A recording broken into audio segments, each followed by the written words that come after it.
All right, I'm not starting the class now. The class will start in 6 minutes. I'm just double checking to make sure that I can live stream this. So hang with me, please. I will get back to you in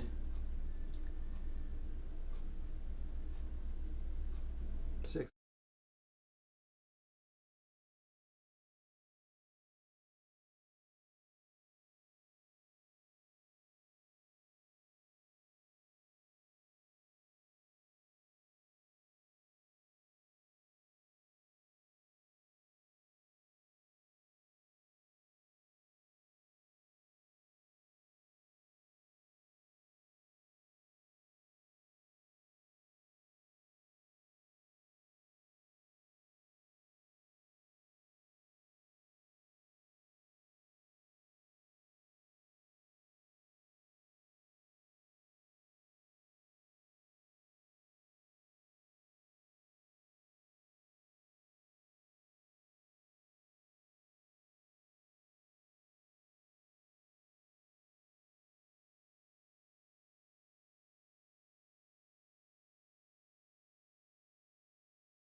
All right.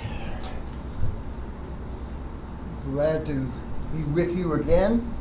And to be honest, I'm in one of my favorite parts of Scripture. I know that it's not as dramatic and certainly not as significant to our salvation as many other passages of Scripture. But there's something special about the book of Proverbs to me, and I just love going to it. And Proverbs 16 is a particularly satisfying portion for a couple of reasons. Number one, as I mentioned, we have some clumping of topics in Proverbs 16, and most of the time in Proverbs you don't have that. But also, it has a wide variety of various types of Proverbs. Oh, I don't know what that's all about. Oh, yes, I do know what that's about. It's reminding me I'm supposed to be writing a dissertation. But I'm not going to do that now. I'll wait and do that later. Right now, I'll teach this class, all right? Anyway, we can see a lot of different types of Proverbs. And when I say Proverbs, I'm using the technical term here. Let's have a word of prayer, and then I'll talk about the different types of Proverbs and how we're going to go about it and what we're looking at in Proverbs 16. Okay? Let's pray. Father, I was really looking forward to teaching this class with people in front of me where we could interact back and forth.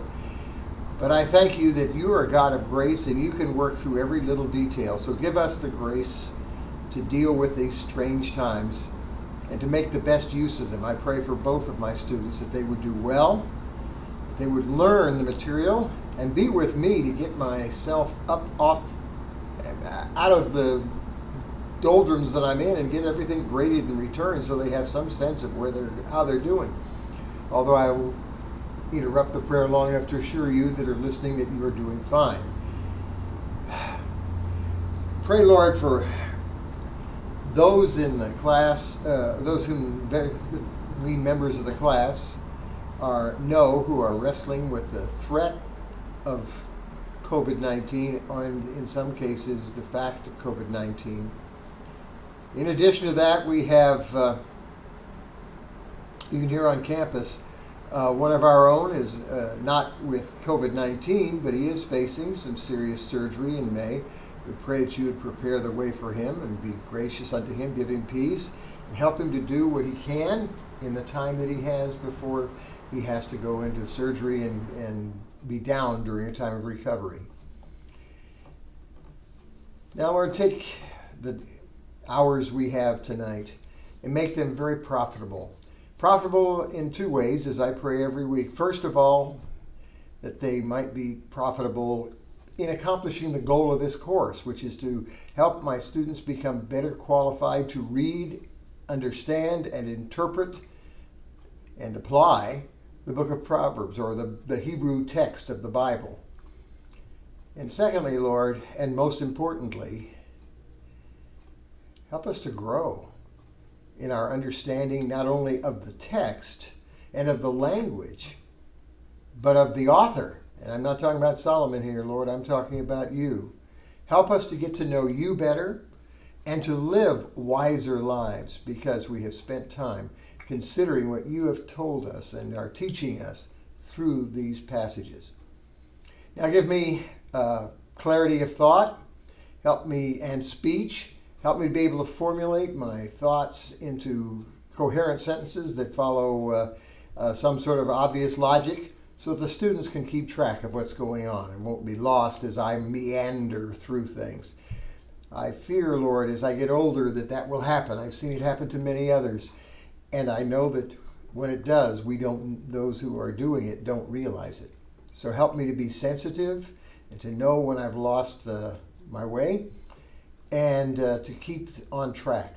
Now be honored and glorified in this class, Lord, in all ways. And as always, we pray this in Jesus' name. Amen. All right, I don't know what it is. I've got a little irritation. It's probably sinus effects or allergies. But a little irritation around my eyes, so you'll find me. There's no one in the room, and I've got a nice set of disinfecting wipes over there. I wipe everything down when I'm done, but you're gonna have to let me get away with this, wiping my eyes from time to time. I even have some eye drops if I need them. All right, let's talk about Proverbs. Now, the book of Proverbs is the name is a little tricky. Now, it's the name that the Masoretes give us. If you were to go all the way back in your text to, let me see if I can find the right page number here. It would be page, there's supposed to be a page, 1275, 1275.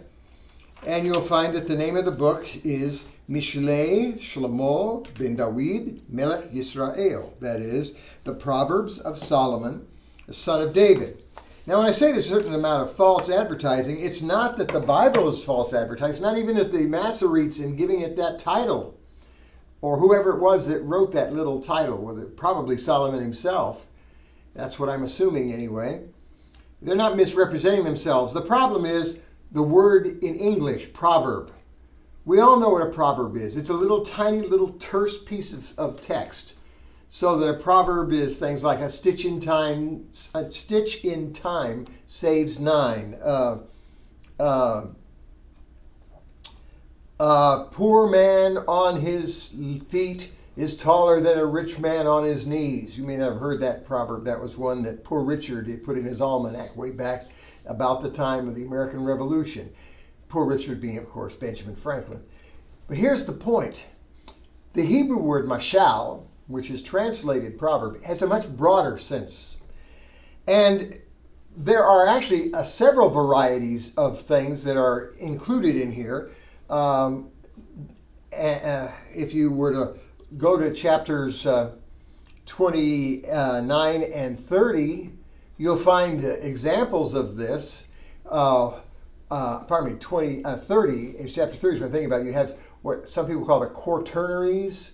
I've certainly heard them sometimes called quatrains, although that's really not a very good term. But these 4 things in a row. 4 things are mighty, but small, and then he lists them. And that's it, he just lists them. Those are probably riddles. Do you get it? Can you figure out? This is one of the great pieces of wisdom literature that existed in the ancient world. It says, can you figure out what these 4 things have in common? We have those sort of things too in our world, although they're usually used for children. They're usually jokes, If they're not, even when they're used for children, if they're not used for children, they're almost certainly jokes. One that my wife came home with. My wife was a surgical nurse for 14 years, and somebody pointed out, what's the difference between God and a surgeon? And no theology here. It's a joke. What's the difference between God and a surgeon? The answer is God doesn't think he's a surgeon. In other words, it's a shot at surgeons saying that they think they're God. And, oh yes, we figured that out. Well, in the ancient world, they did that same sort of thing, but they did it with the idea that you would gain some sort of insight. One of them is, these small things. And if you look at these small things, he explains that why they are mighty is because they took advantage of the opportunities they had. They were small, so they couldn't just stand up and fight. So the conies hid in the rocks, and the spiders, hit. And everybody takes advantage. It's like, learn the lesson. It isn't size, it's wisdom, it's cleverness, which will get you, make you significant or take care of you in this world. But to be honest, there are 2 basic kinds of literature that are found in the book of Proverbs. They're reflected in your reading in the book, trying to think of the name of it now. Anyway, the code book. Can't remember the official title of it. But anyway, in that book, you will see that there are 2. One of them I wrote my master's thesis on, and I am working on a doctoral dissertation which is related to it. It was found in Proverbs 1 through 9 and Proverbs 22:16 to the end of chapter 24. And this is, it's characterized, it's really it's called instructional literature, in that it is a guide to living. It is basically, in terms of the, well, let's do that. Let's pull it up and I'll show you what I'm talking about here. Just realized I have this and I can go back. And, well, let's put it here. And go to slideshow, go current slide, and then go compute, camera and compute, no. Okay, yeah, that's it, camera and computer. Yeah. Didn't want to, it is possible to push a button here so you could see me and see that what's there and not hear a sound I'm saying, and I didn't want to do that, so I hope you're getting it. But here are the 4 types of literature that we were looking at. And one of them, of course, and we saw that there were 2 dimensions, 2 parameters, as Robert Longacre puts it. One is agent orientation. That is, the text is about somebody doing something, a specific person doing something. And the other is contingent succession, and that is the information is given in a sense that goes, this leads to this, leads to this. Now, narrative, and we can subdivide this, all of these sections, by the way, by this, but in narrative, it's really easy. There's past narrative and there's future narrative, prophecy. And in past narrative, you're telling about what somebody did. A series of events, normally leading to some sort of conclusion or some sort of culmination, some sort of solution to a problem. You have future narrative, and it's the same way, except it's talking about what that person is going to do in the future or is planning to do. With procedural, and so narrative has both agent orientation and contingent succession. What if I have contingent succession but not agent orientation? And the answer is, I end up with procedural.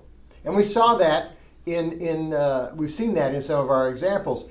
Procedural is, let me tell you, well, we saw that particularly in Exodus, chapter 21. This is the way, this is what you do. And it's not talking about any specific individual. Even though it uses imperatives, it's not talking about, I'm speaking to you now and do this. He's saying, if this situation arises, here's how you handle it. It's the classic example of procedural discourse is something we all are hopefully familiar with, at least we Americans, and that's the cookbook, where procedural, or a how to do it manual of some sort. First you do this, then you do this, then you do that. And that's procedural. There are a series of actions, each one being based on the preceding one and leading to the next one.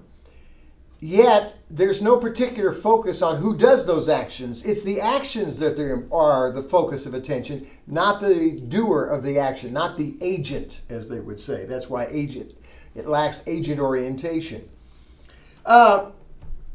We come to the alternative, where we have agent orientation but not contingent succession. Then we get behavioral. And then specifically, this can be divided too, and what I'm really focusing on is what's called hortatory literature. This is where I am telling somebody to do something. I can be ordering them to do it, praise ye the Lord, or I can be asking them to do it. Father, forgive me, or what was it David said? But you can ask for.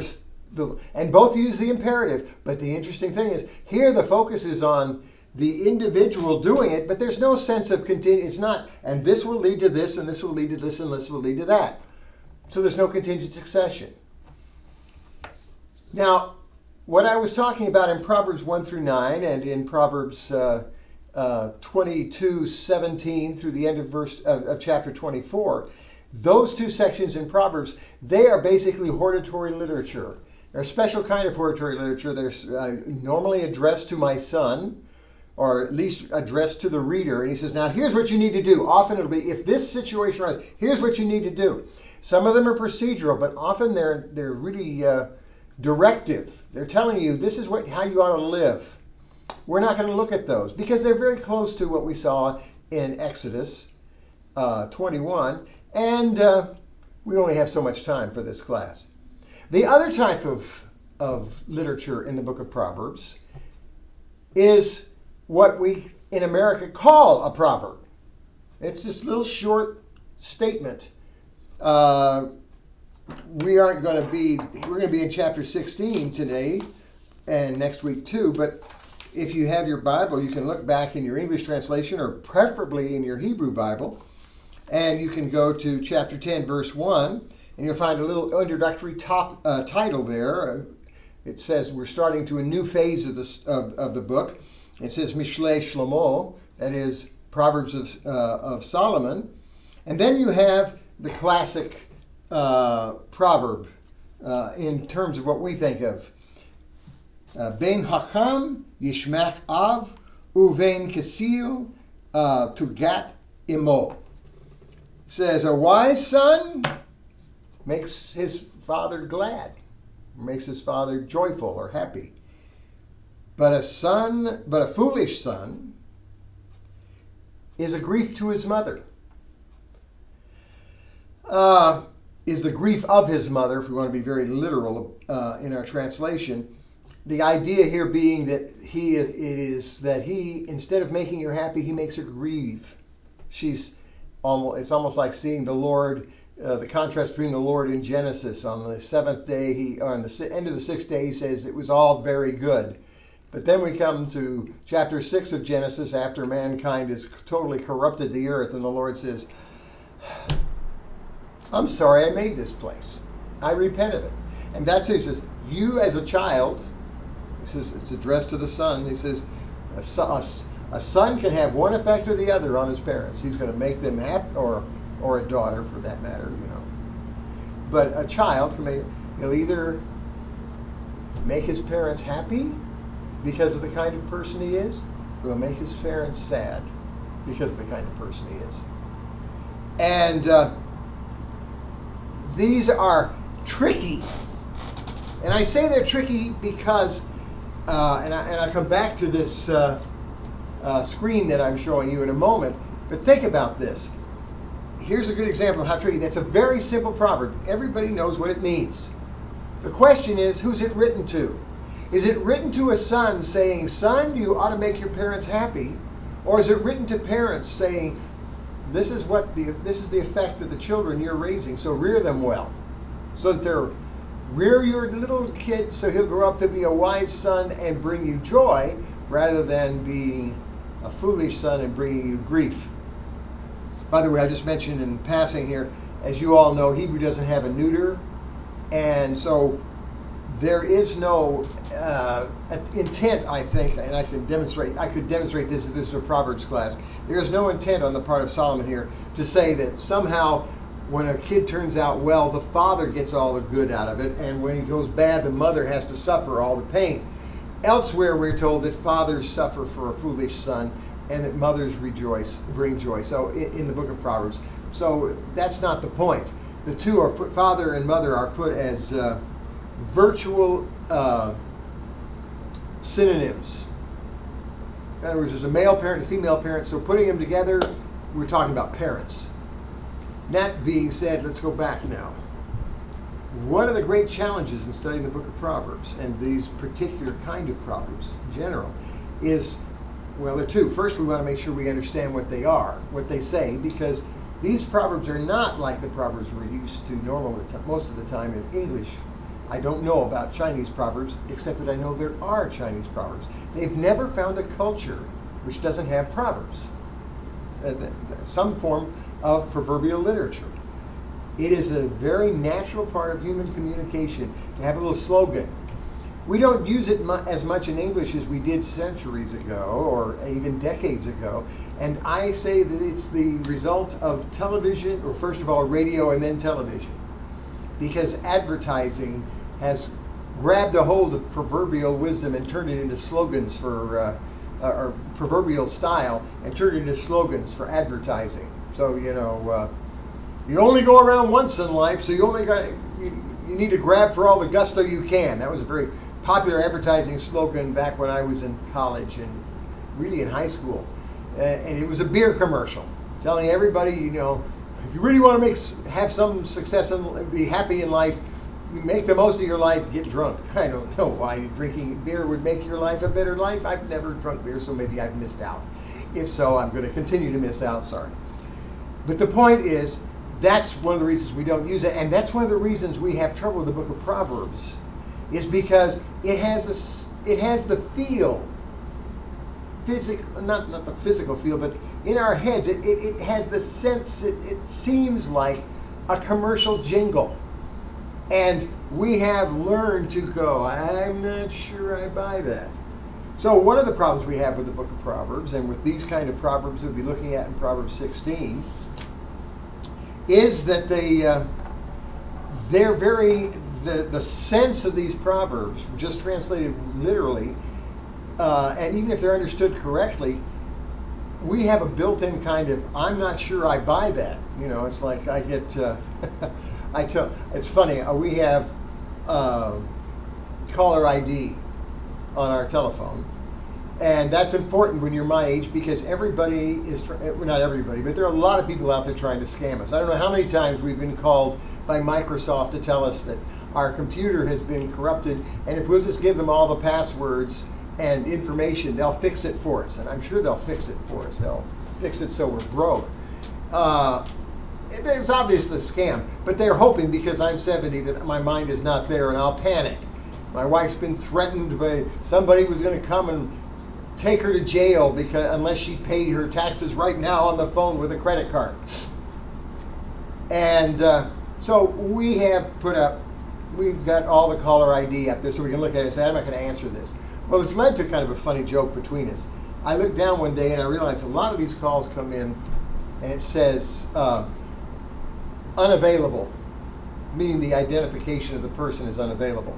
And we just make a policy of not answering. So if you call me and you have an unlisted number or something, and I don't recognize the number, we won't pick up the call at home. But if you record your message, we do listen to them, just in case we're missing something we should have picked, someone we should be talking to. But the phone call comes up unavailable. And one day I looked at it, I said, you know, I know who this is. This is a girl I knew in high school. She was unavailable then too. And so that's our joke. This old girl who wouldn't date me is still calling me now. Boy, she must be regretting, because I keep getting calls from unavailable. But the point is, I see unavailable, I assume. I hear a commercial, I assume that I need to put up my guard. The book of Proverbs was written to people who said, I'm used to, this is a wise man speaking, I need to assume the best, not resist it, not worry about it, but to think it through. And that's the first thing we have to do. Second thing that's the problem with the book of Proverbs, and these sentence Proverbs in particular, is the difficulty in understanding them. Part of this is because there are only 2 lines in most of them. Some of these Proverbs have only 1 sentence. Some of them have 2. Very rarely will you have up to 4. In fact, I did a study a few years ago, and that's the maximum number of clauses in any one of these individual Proverbs is 4 clauses, 4 statements, and that's it. But most of them don't have 4. They have 2.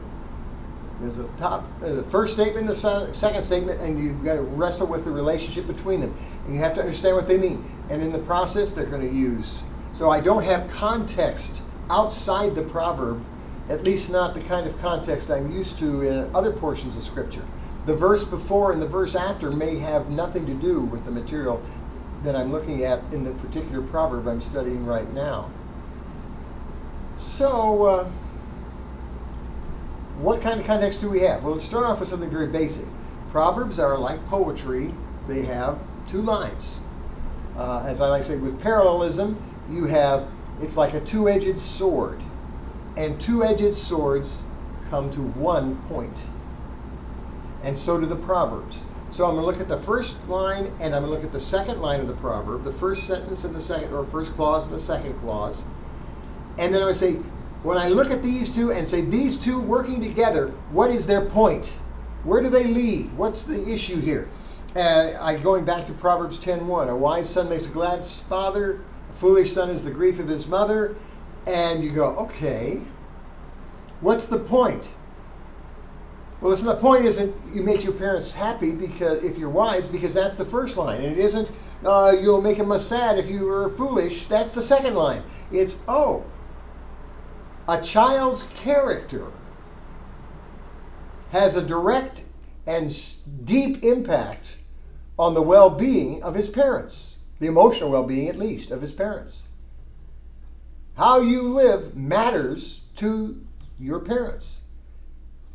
Ironically, this is just a little application here. This is true even if you have lousy parents. If you are a fine person, parents are happy about that. Now, they may be trying to take credit for it, even though they don't deserve it, but they will be happy. Now, but notice, third problem. We have difficulty understanding because sometimes the figures of speech are unclear, and certainly we don't have much context to work with. But there is a third problem with understanding this, understanding and applying these proverbs. And I talked myself out of it here. It went right through my head and out, from my head and drained out my ears. I knew I shouldn't have had my ears cleaned. Well, as we go through, it'll probably come to me. What I want to talk about before we go looking at Proverbs 16 specifically is, well, no, let's go to Proverbs 16 because I have that loaded up where I can bring it up.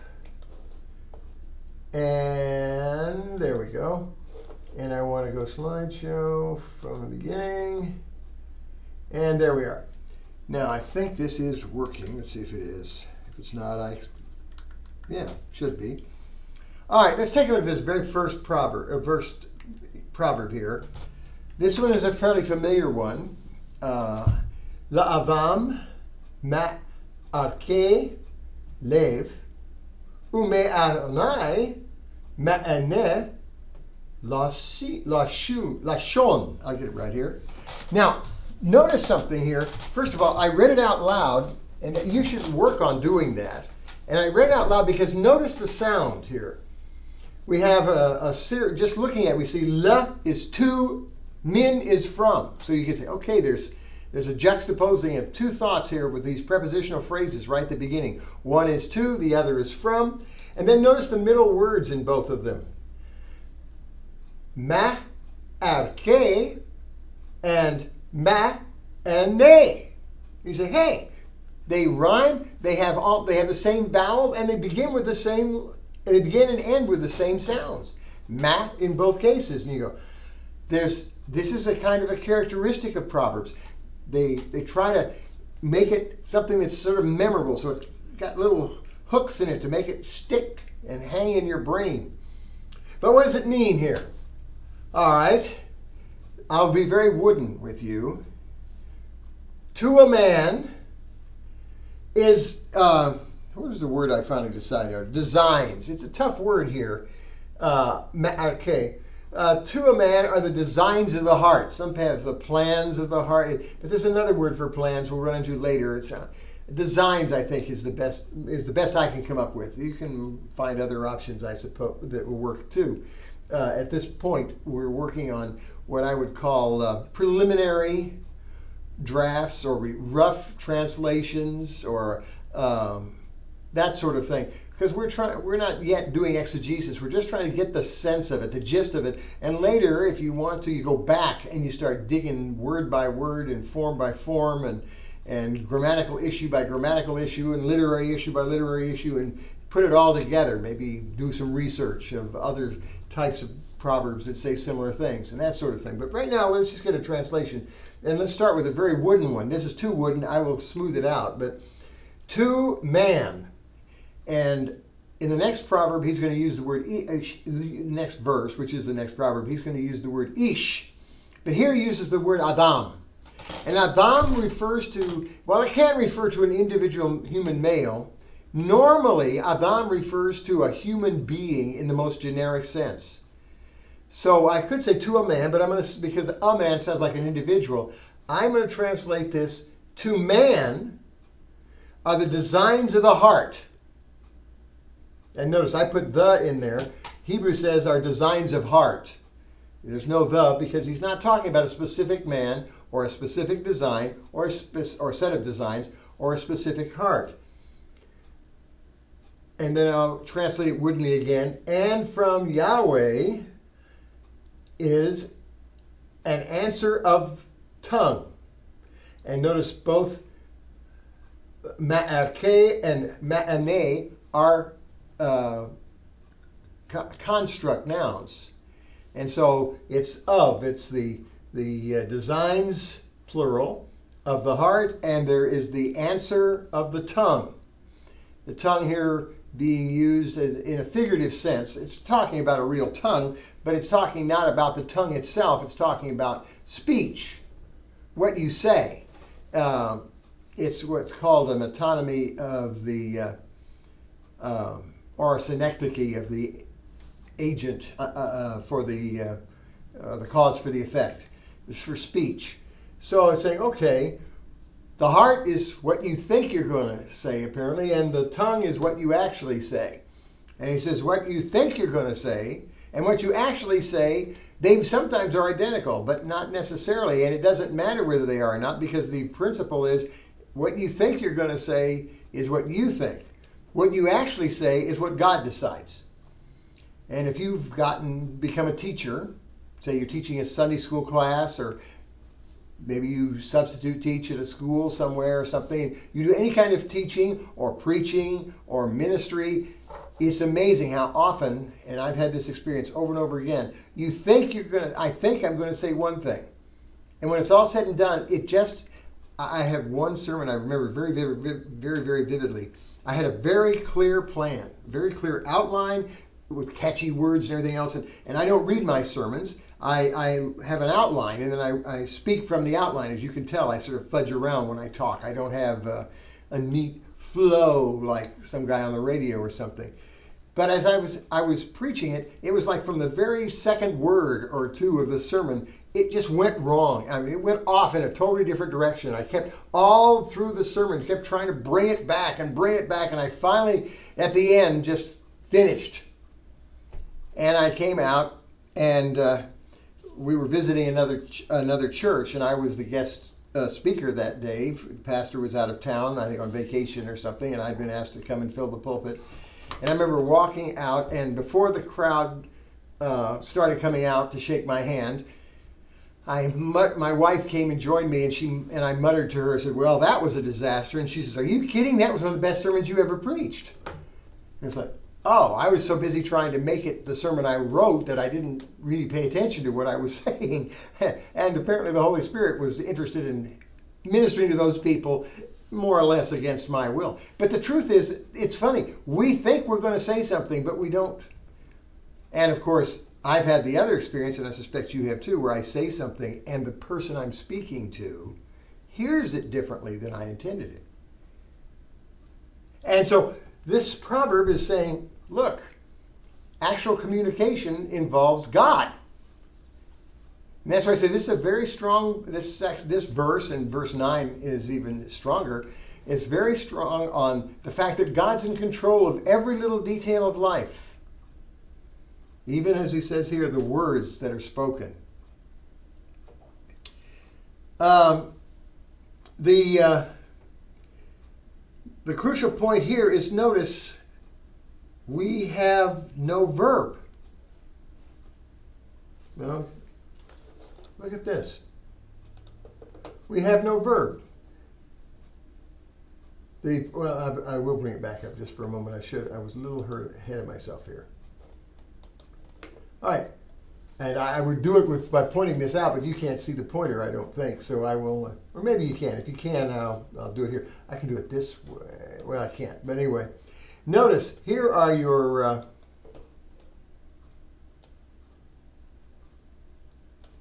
I'll do it this way for the short term.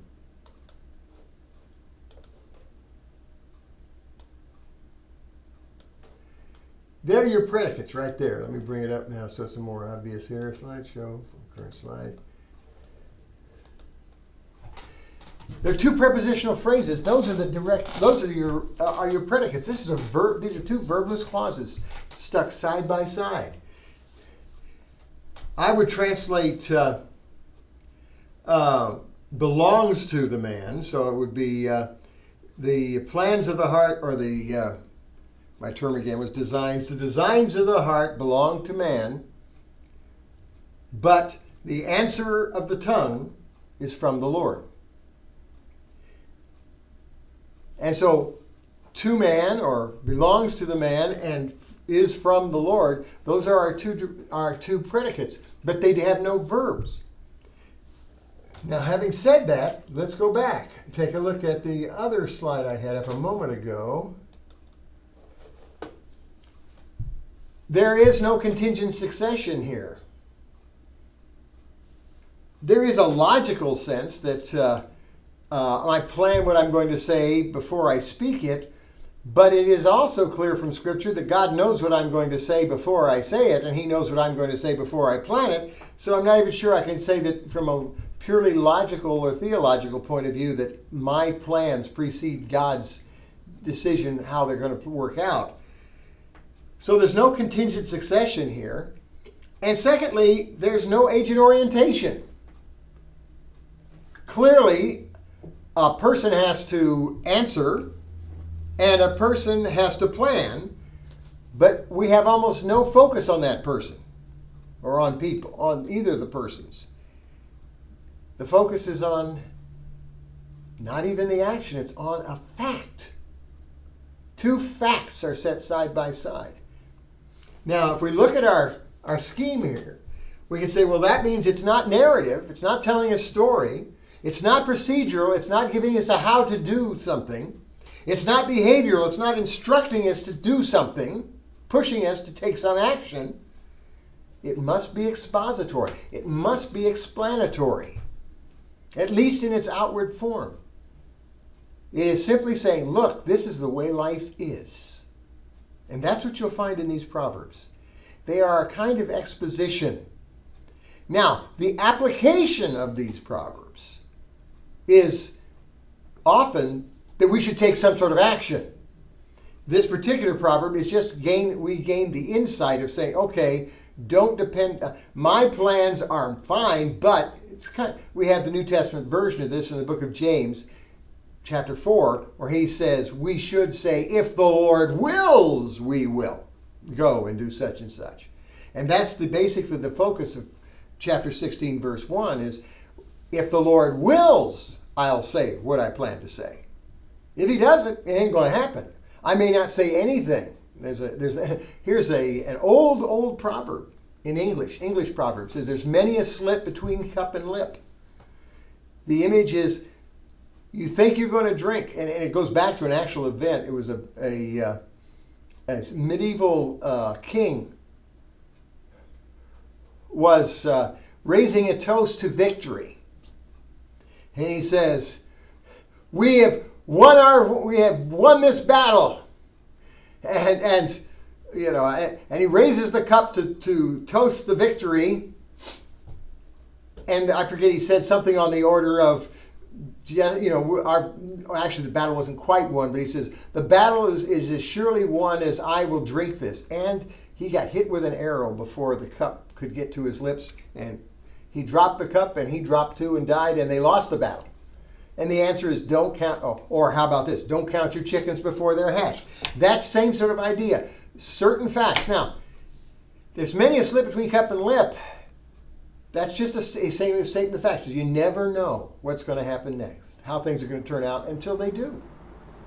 You don't know whether you're going to get that drink to your mouth until you've done it.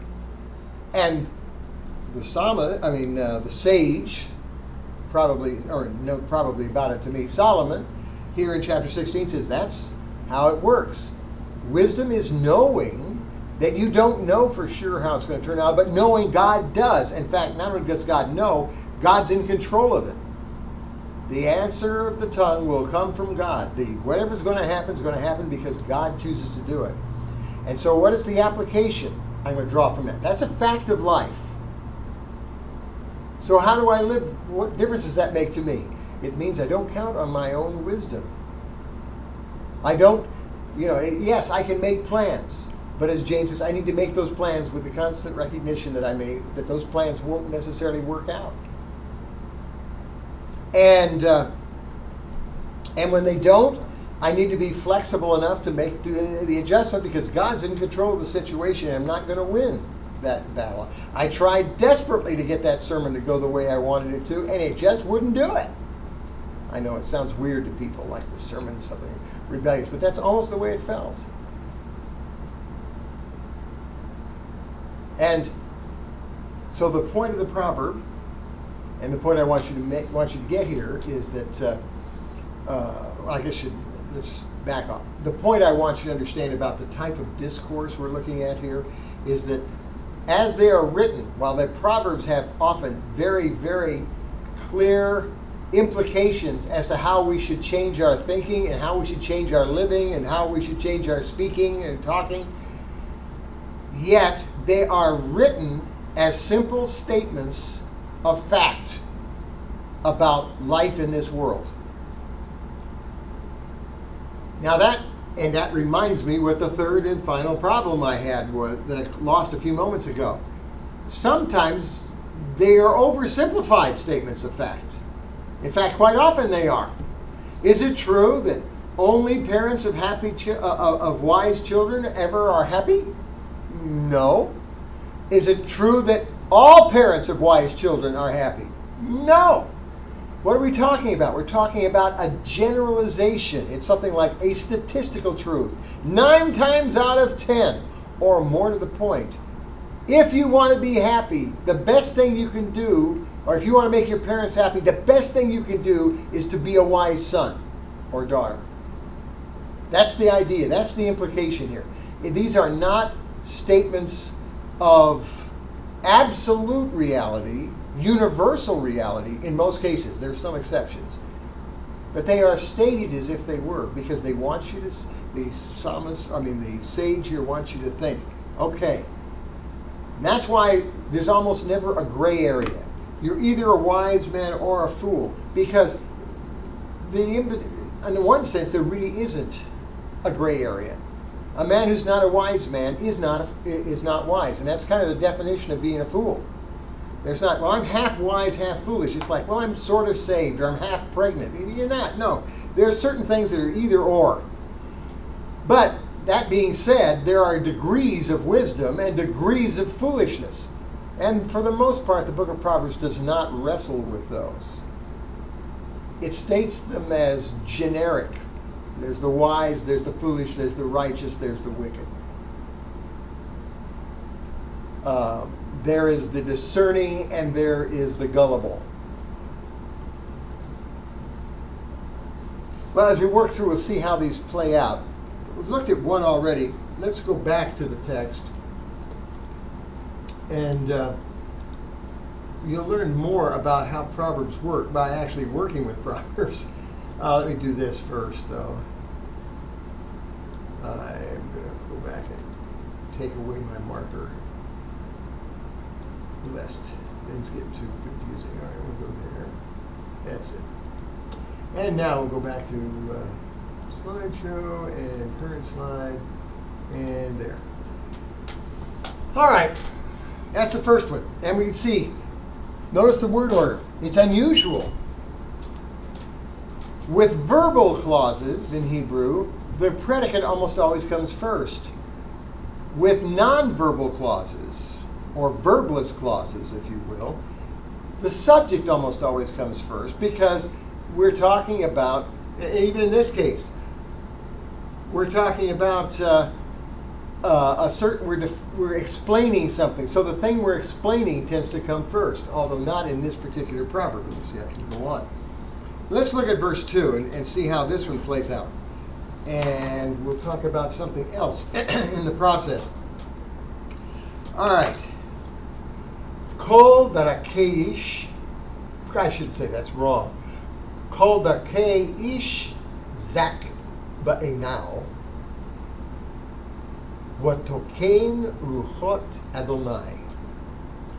Now, it says, all the paths of a man, and notice this is ish, an individual, are pure in his eyes, or in his own eyes. I think the change from Adam to Ish is intentional. He's not talking about any specific person, but he is talking about an individual, because mankind does not see things this way, but every individual within mankind tends to give ourselves the benefit of the doubt. I'm the good guy, the other guy's the bad guy. So my way of behaving is pure in my eyes. Anyone who's into biblical counseling gets this in a hurry.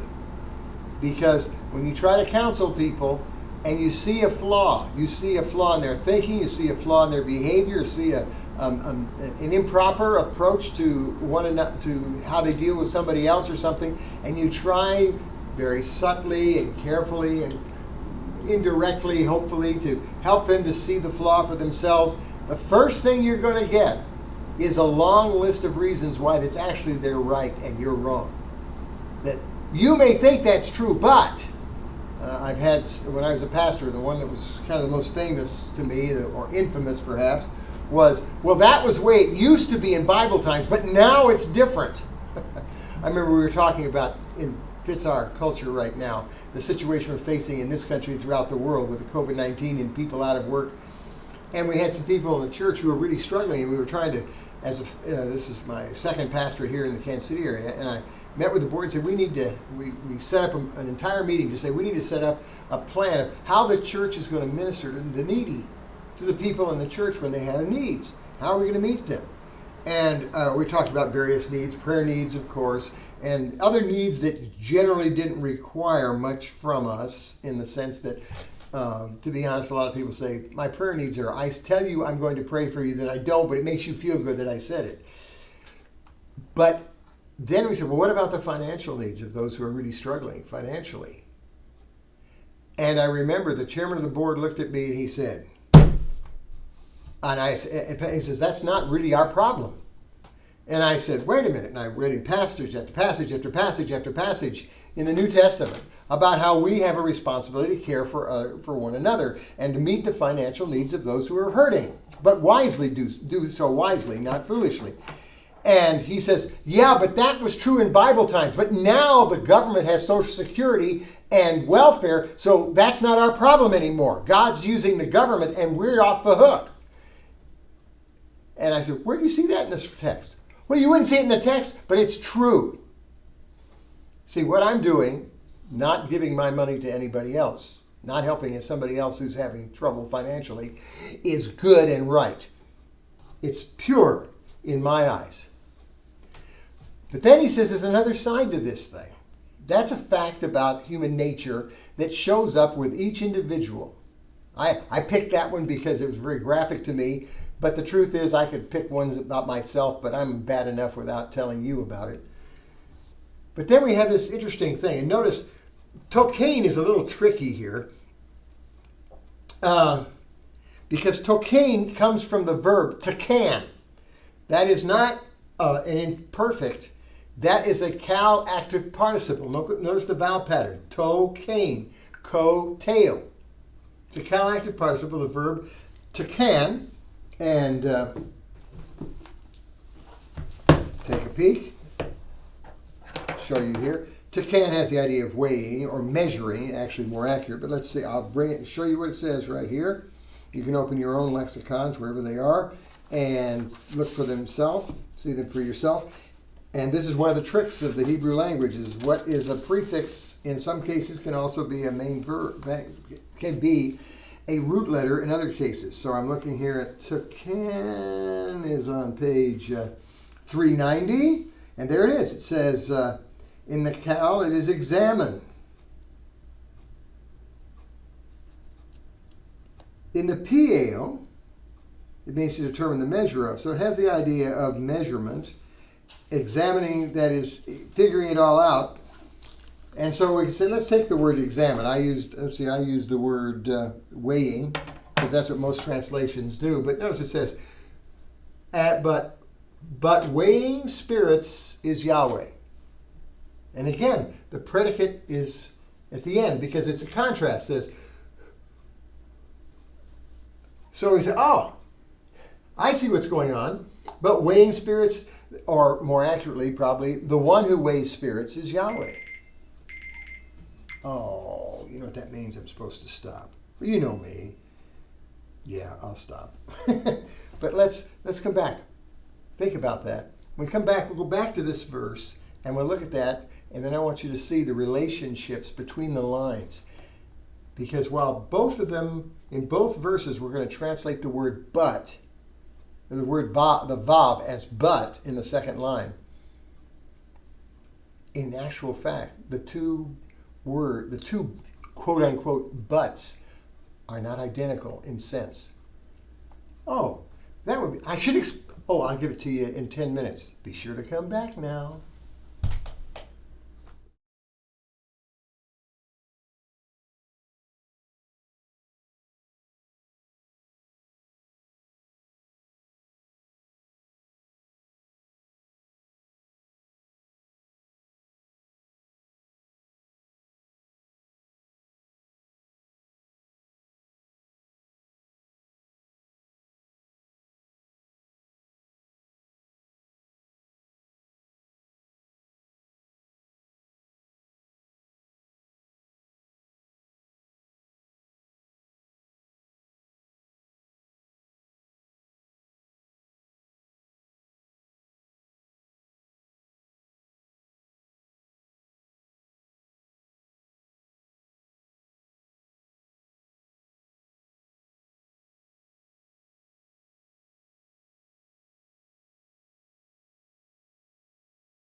And I'm back.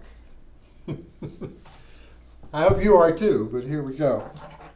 I didn't exactly plan that teaser, but I'm glad it worked out the way it did, because that's one of the things that's most interesting. One of the great dangers for all Hebrew studies, or all foreign language studies, is we translate into our language. You translate from Hebrew into English. And then you read the English and think you're understanding the Hebrew. And in this case, the right translation of vav in both verse 1 and verse 2 in English has to be but. And doesn't work at all. Think about it. La'adam ma'arke lev u medonai ma'ane lashon. And you go, belonging to man are the... I probably should use something else because I can't remember the word designs.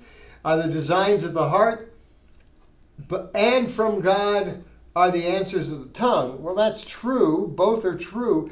But it's obvious that the author is pretty sharpening, making the contrast. And I get that because notice I pointed out before, to versus from. Those are contrasting perspectives. Two contrasting ways of looking at things. To something, from something.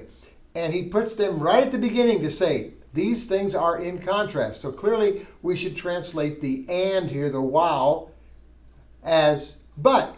And in the second one, we have the same sort of thought here. Kol darkei ish zach ba'enau, watokein ruchot, Adonai. All the ways of a man are pure in his own eyes, and the one weighing spirits is Yahweh. And you say, not and, it has to be but. Now here's the thing where things get a little more interesting. As I said, the but doesn't mean the same thing. There are at least 2-3 different meanings. I've seen some linguists list as many as 5 different meanings of the English word but. And here we have a good example of it. That's just one T, by the way, no snide remarks out there. Notice in the first one we have a simple contrast. I'm contrasting two ideas. It's a little different, or maybe I should, a better example of this was clearly the one we saw in Proverbs 10, verse 1. A wise son makes his father glad, a foolish son makes his mother sad, to paraphrase it. And you go, okay, but those are two facts, they're both true, and it's clearly that there's a it's emphasizing the difference. Wise son versus foolish son, happy parent, sad parent. Nice, simple, universal contrast. But notice, in verse 2, to some extent that's what's happening in verse 1, but in verse 2 it clearly isn't happening that way. Kol darkei ish zach ba'enau. So, all the ways of a man are pure in his own eyes. Okay. And then the one weighing the spirits is Yahweh. Say, all right, I can say, all right, a wise son is contrasted with a foolish son. A happy parent is contrasted with a sad parent. What's the contrast here? The ways of a man? The pure in his own eyes versus weighs the spirits? No. There's a contrast of sorts, and that's the proper way to understand it, is the contrast. But notice, we're learning to read this, we're learning to interpret it, so we go beyond just simply saying, it means but. Because but isn't a definition, but is a translation. But doesn't explain, but just puts it into English. So what does it mean here? Counter expectation. All the ways of a man are pure in his own eyes, but counter to his own expectation or his own assumption, his opinion doesn't matter. It's God who makes the final, who decides what's right and wrong. He's the one that weighs the spirits, or measures the spirits, or examines the spirits. Oh, that's a use of but. That is very common in English. A few years ago, we had, for Valentine's Day at our church, we had they sort of had an oldie, well, it wasn't an oldie-wed game, they did that for years, but it was, men were supposed to get up and talk about what it was about their wives that was so special. And he said, one man stood up and says, "My wife was born and raised in Central Texas, but she's still intelligent." In other words, the assumption is that people from Central Texas aren't intelligent. Yeah. Anyway, that was a joke. But people do that all the time. It's there's a certain assumption that is being dealt with here. And the assumption that the man has is that I don't see a problem. And the answer is it doesn't matter whether you see the problem or not. The question is, does God see the problem? See a problem? And that's one kind of contrast. But it's not a contrast between two ideas. It's a contrast between expectations and reality. To some extent, that happens in the first verse too. That's why I hesitated to use it again. Belonging to man are the designs of the heart, but from Yahweh is the answer of the tongue. There's clearly a sense of, I can say, all right, designs are contrasted with answer. From God, to man is contrasted with from Yahweh, so that fits. But there's also a certain sense which is, there's obviously an assumption that the man makes that what he plans to say is what he's going to say. So it kind of falls in the middle. And that's the thing that's kind of fun to look at. And of course, this becomes pretty important because in English we have a word, B-U-T, which announces there's some sort of contrast implied here. In Hebrew, we don't have any such word. There is one construction which always has the idea of but we're not going to find it very often I think you find it once in the entire book of Proverbs and very rarely elsewhere. Now, this is a situation where you have to say, okay, what is the sense of, what's the kind of relationship that exists between the two lines? And this is where the kind of analysis that I'm trying to help you see is going to help you. You have to say, what's really going on here? Now, let's take a look at the next one. Because here we have a very interesting, this is one of the reasons I love this. Kol el Adonai ma'asecha wa yekonu ma chasbotecha. And there's the word for plans. There, chasbot. Chasbot is plans. So what does it say? It says, literally, roll unto Yahweh your works, your actions, and look at the form of that verb, yekonu. Yekonu. That is a masculine plural imperfect. The subject is machsavotecha. And you go, oh, and your plans will be established or stabilized, whatever. And in this case, we have a very straightforward construction, and you can look it up in the book I've got you here, the textbook on grammar textbook that I had you purchase. And you'll notice it says, we have an imperative, goal. Sometimes it's gal. The two ways that they make it, it may have been regional, northern versus southern Israel, or it may have been historical, earlier versus later Hebrew. I'm not sure. But I know there are two forms. There's gol and gal, and they're the two forms of the imperative for the verb galal, to roll. The gal in your text, the footnote, textual note that you'll find on page 1295 for this verse, says gal, and it says it is equivalent to the Syriac And Talmud, the Syriac, that is the Syriac translation, which is called the Peshitta, and the Talmud, which is an Aramaic translation, and it's followed by the Vulgate. And if we look, it says, and it's Gimel Lamed Yod. Now you know enough to know that if the root was Gimel Lamed Yod as opposed to Gimel Lamed Lamed, then we would expect to find it as Gimel Lamed Hey. And we look and say, what is Gimel Lamed Hey? And sure enough, there's a Gimel Lamed Hey. The imperative, however, in Hebrew is normally Galeh, and that's also the infinitive construct, would be Galot. So the Gal doesn't quite work there, but that's what he's saying. So this was actually from the Galah, and if that's the case, then it means to uncover or reveal. And then we would be saying, okay, reveal to Yahweh your plans.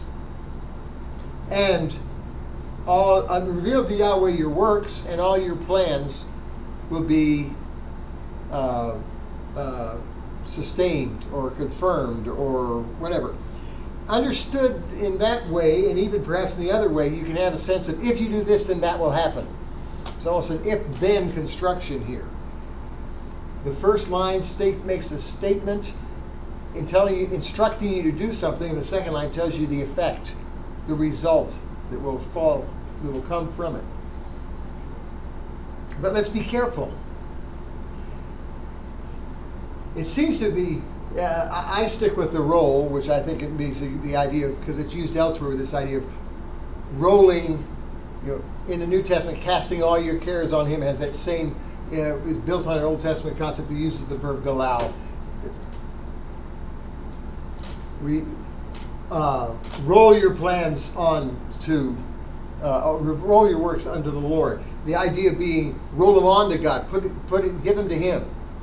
Commit them is the way it's usually translated. Commit your plans, commit your works to the Lord, and your plans will be confirmed, will be stabilized. Here's a really good example that this is a piece of advice as opposed to a simple proverb. The imperative tells us that. So it's roll your plans on to Yahweh. Now, or your works to Yahweh. What is he talking about? Normally, ma'aseh refers to the product of the work. So Solomon had many buildings, and those were his works. So it isn't the actions, it's the product of actions that we're talking about. So it says, if the result you were shooting, he says, make sure that the result you're after is God's result. The one that the Lord wants. And if that's true, then your plans, which take us back before the results, your plans will be confirmed and you'll be more likely to be able to accomplish those results. Now, by the way, this is not a magic formula. If you do A, then B will occur. At least not in the way people say it, because I have this great plan. I've known, there was a pastor that, I didn't know the pastor, I knew the church. Indirectly, we drove past it every day, every week when I drove past it every week when I went to college when I was in El Paso, Texas. And this church had fewer than 60 members. I don't know how many members they had, but fewer than 60 people attending the church. But the pastor had a vision for starting a Christian school. And this was in the 1960s, and Christian schools hadn't really caught on yet. But he wanted to be on the cutting edge, breaking the future. And he says, if we have enough faith, God wants there to be Christian schools in this country, and we should be the one to found the first Christian school in El Paso, Texas, and establish the pattern for everyone else. No ego involved, of course. And so he convinced his congregation to take out a loan for about $150,000, which $150,000 would be about the equivalent of $500,000 today in terms of buying power. And they built a high school, or a school from scratch. They built a brand new building with all the accoutrements so that they could house K through high school, K through 12. And then they gave out contracts hiring faculty K through 12 before the building was finished and before they had their first enrolled student. And then, just about 3 months before the building was supposed to open, the building was supposed to be finished and school was supposed to start, there came a payment. They had sold church bonds, and the rule was, at that time, he was supposed to pay a payment on the interest. And they didn't have the money. And so they had to declare bankruptcy, and the school sat there half finished. All those people who thought they had jobs suddenly were unemployed. And the pastor complained that the church didn't have enough faith and left and went to another church, looking for a church that had enough faith to raise the kind of money he wanted to spend. It was really aggravating to me because the whole point was, this is God's goal, this is God's plan. And the answer is it wasn't. I know it wasn't because it didn't work out. From man was the plans, but the actual product was from God. And God said, no, we're not going to build that today. Not now. There are Christian schools in El Paso now, and a couple of very successful ones. But that wasn't the start. I can give lots of reasons why. You probably already figured out from my nasty attitudes toward this guy. But let me go back to the proverb. Just know, when you roll something to the Lord, you say, okay, I need to find out what God wants to do. What is it God's wanting to accomplish here? And then, if I am doing what God wants in God's way, then I have the confidence that He's going to work it all out. Now, we see a very good example of how this only works if God is in it. David he knows that God is planning to build a temple. That's the goal. He says, God wants I've got a palace that I built, and God's still being worshipped in a tent. We need to build a palace for God. We need to build a temple where the people can come and worship. And the Lord had said something about He would have a place where His name would dwell permanently. And it seems to be in Jerusalem, right there outside the city of David. That's where it was. And so David says, I'm going to build that temple. And the Lord comes to him and sends Nathan. And Nathan says, great idea. And the Lord comes to Nathan and says, wrong idea. Tell David, I am really happy that you want to do that. But you're not the guy to build it. It'll be your son Solomon. And so David stores up stuff, but he doesn't do it because I can't roll my plans, my works, my product onto the Lord because the Lord says, I don't want you to do that. That's not what I've got you here for, David. You have another responsibility. Take care of the responsibility I've given you. Don't let it go. And this is where we get into trouble, particularly men in ministry and women in ministry. We get a vision. A vision of some great work we can do. And the question is it God's vision or is it your vision? Is there a real need for it? Are you the person who's best qualified and in the best position to do it? And is God on doing it? Because everything else can be in place, but if the Lord's not in it, it ain't going to happen. If you don't believe me, you can talk to you can't. They're all gone now. But you can look to Genesis chapter 11 and see some people who had everything they needed to succeed except the blessing of God. And the Tower of Babel ended up in turning mankind into scattering mankind across the earth, speaking different languages. Because God says, no, I didn't ask for that. I'm not wanting that.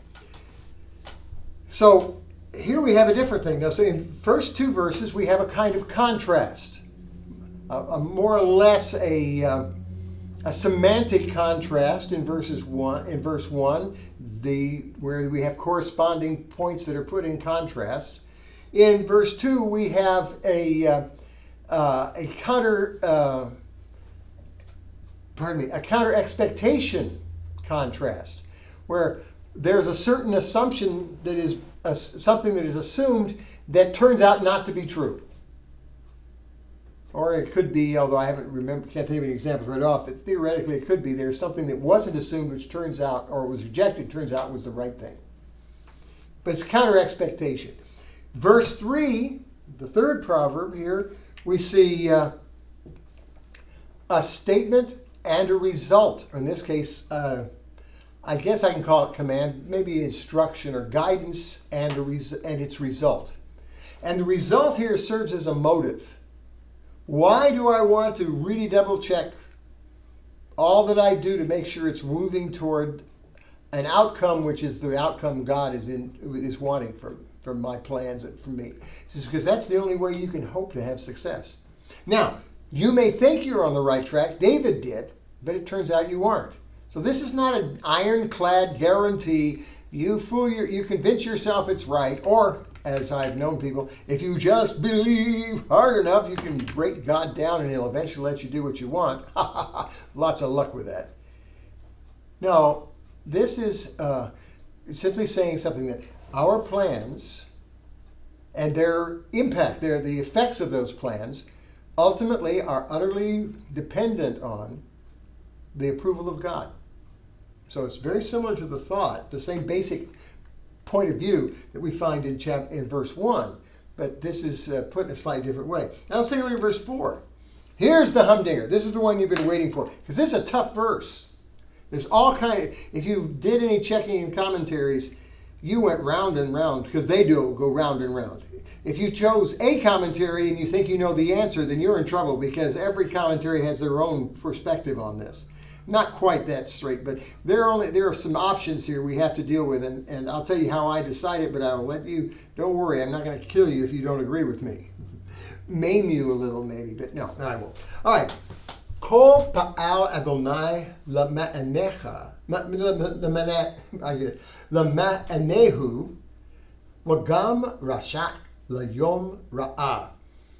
Now, the King James Version translates it something like this. I didn't bring my King James. Well, I could, I guess. It says, God works all things for his purpose, even the wicked for the day of doom, or the day of judgment.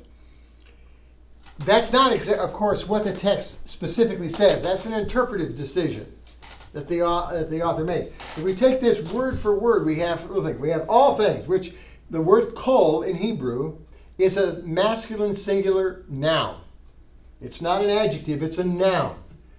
So all things is there. Pa'al, there's our verb to make or do. It's not asa. This is the other. This is where we get all the nifal and so forth. It's a relatively rare word, but it has the idea of working out.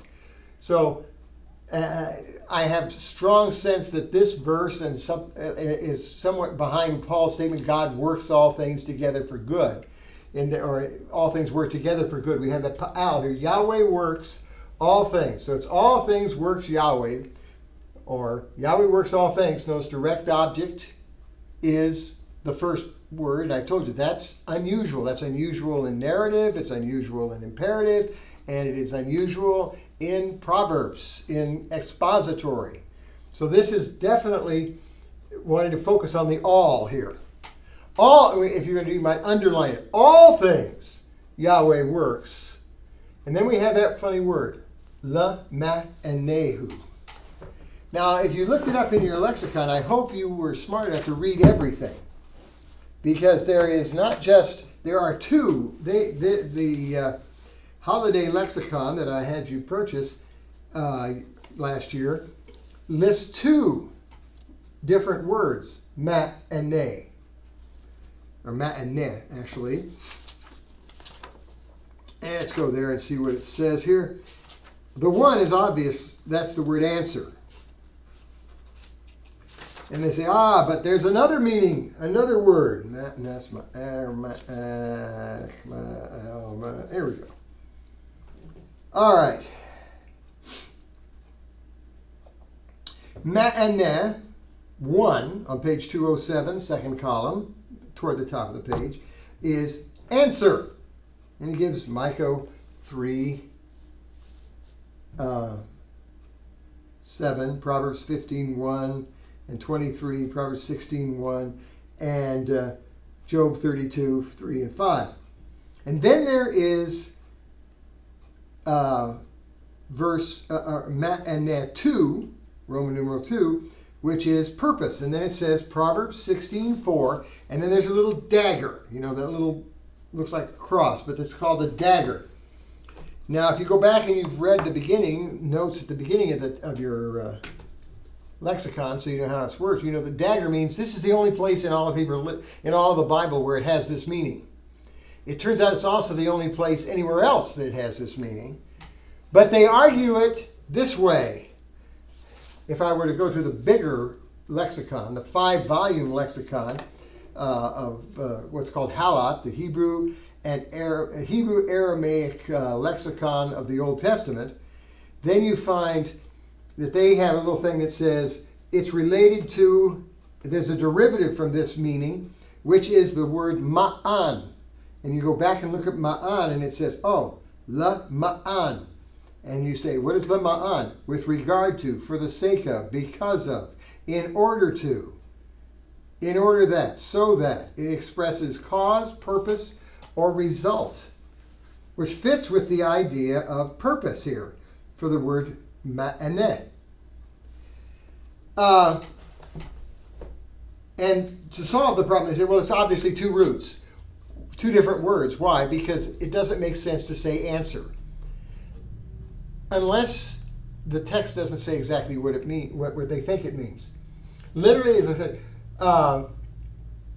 everything, all or everything, Yahweh works. So this Yahweh's doing the working, and the working here is the idea of similar to Romans 8:28, working things out, working things toward an end here.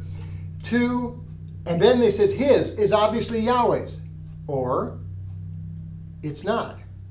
There are two masculine singular nouns in that same line. Yahweh works all things to its answer, or Yahweh works all things to his answer / his purpose. And the reason this becomes significant is because there's some real theological struggles here. If, as some people understand Pa'al to mean create, he made all things for his purpose, in which case then we're saying basically double predestinarian point of view. We're saying God created some people specifically so he could send them to hell, because they understand Yom Ra'ah to be the final judgment.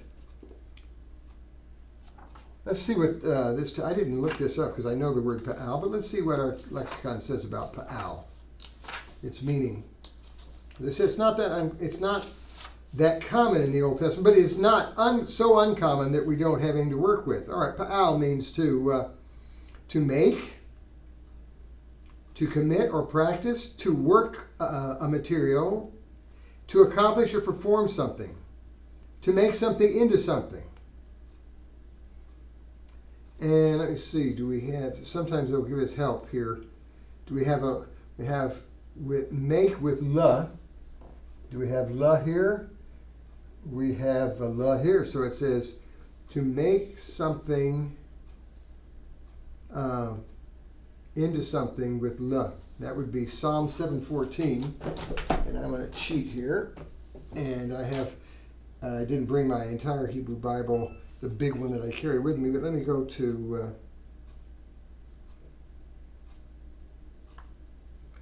I have it on my phone. And let's see what Psalm 7:14 says.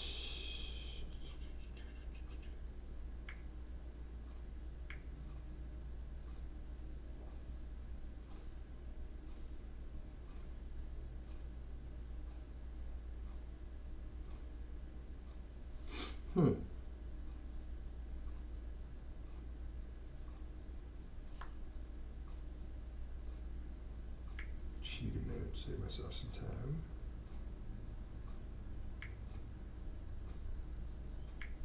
Oh.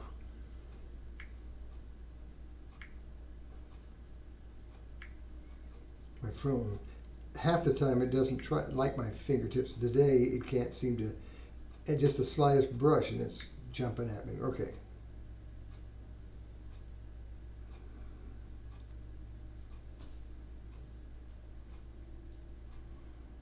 Yeah, that's what I thought it said.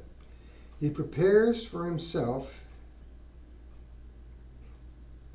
instruments of death. He makes, there's our word, he makes his arrows into fiery shafts. He works his arrows into fiery shafts. He turns them into fiery shafts. If we understand that to be the sense here, then we have to say, okay, God turns all things into either its purpose or his purpose, his product, and then the clearly and even is specifying. Let's start off with what we do know. The second line is not contrasting with the first line. The second line is not expressing the result of the first line. The second line is not paraphrasing the first line. It's not saying the same saying as the first line because it's more narrow. We have all things in the first part of the verse, and we have Rasha, the wicked, in the second part. So we have a narrowing. What we have is an example, a specific example. And that's what the gam is there for. And specifically what I mean is, so he says, there's a general truth. The implication serves like, everybody's going to say, that's right. God's in control of all things. God works all things together for good. And then you say, and that includes something you don't want to say. That God will take care of the wicked here. Now, before we go too far with it, so we have a specification. The second line is, I have it listed here as an amplification, but it's really the opposite of an amplification. And narrowing, it's a specification is what I should say here. And in fact, I'll fix it so it gets straightened out next time here, yeah.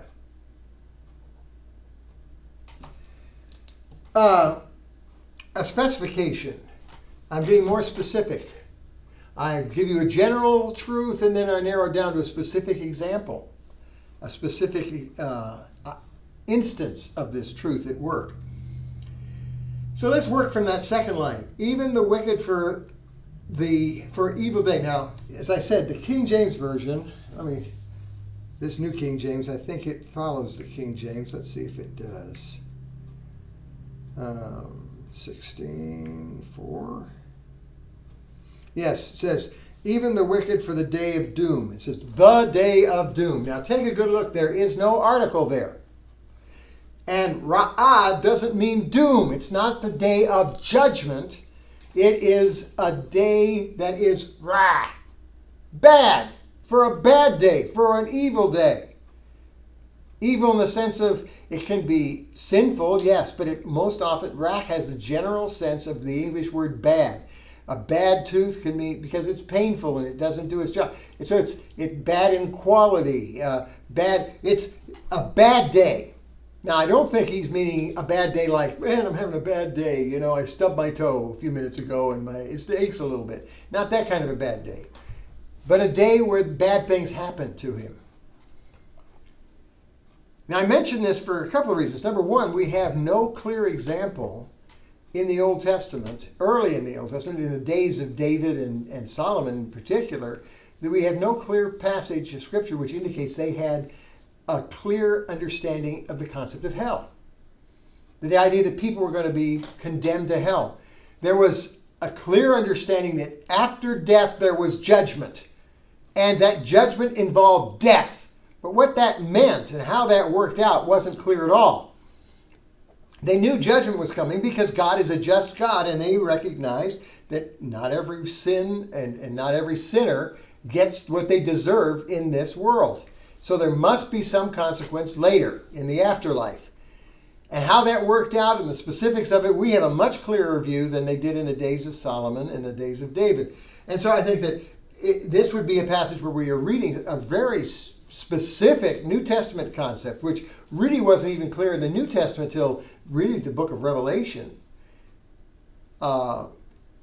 into a text way back when, and it's the wrong kind of text. It's a wisdom text. It's a proverb. It is not a prophecy, whereas where I would expect to see something like that, where God calls down judgment and where the prophet calls down judgment and the woe of the Lord, or in a psalm, what they call the psalms of cursing, the imprecatory psalms. Lord, break his teeth out of his mouth, that sort of thing. But that's not what we got here. It says, look, the Lord is working all things towards something. We'll let it go if it doesn't.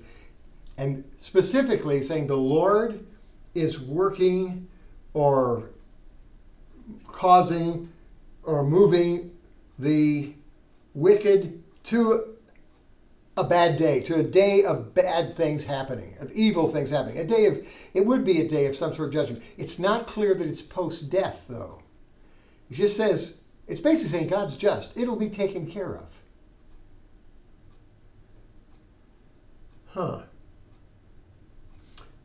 Notice I have Pa'al specifically mentioned in the first part of the verse. It is implied and assumed in the second part of the verse. So if I say the Lord works or makes the wicked man into a day of judgment, now that doesn't work. It's saying it's moving him toward, it's working him toward. The Lamed here must be talking about a destination, a goal, not a new state.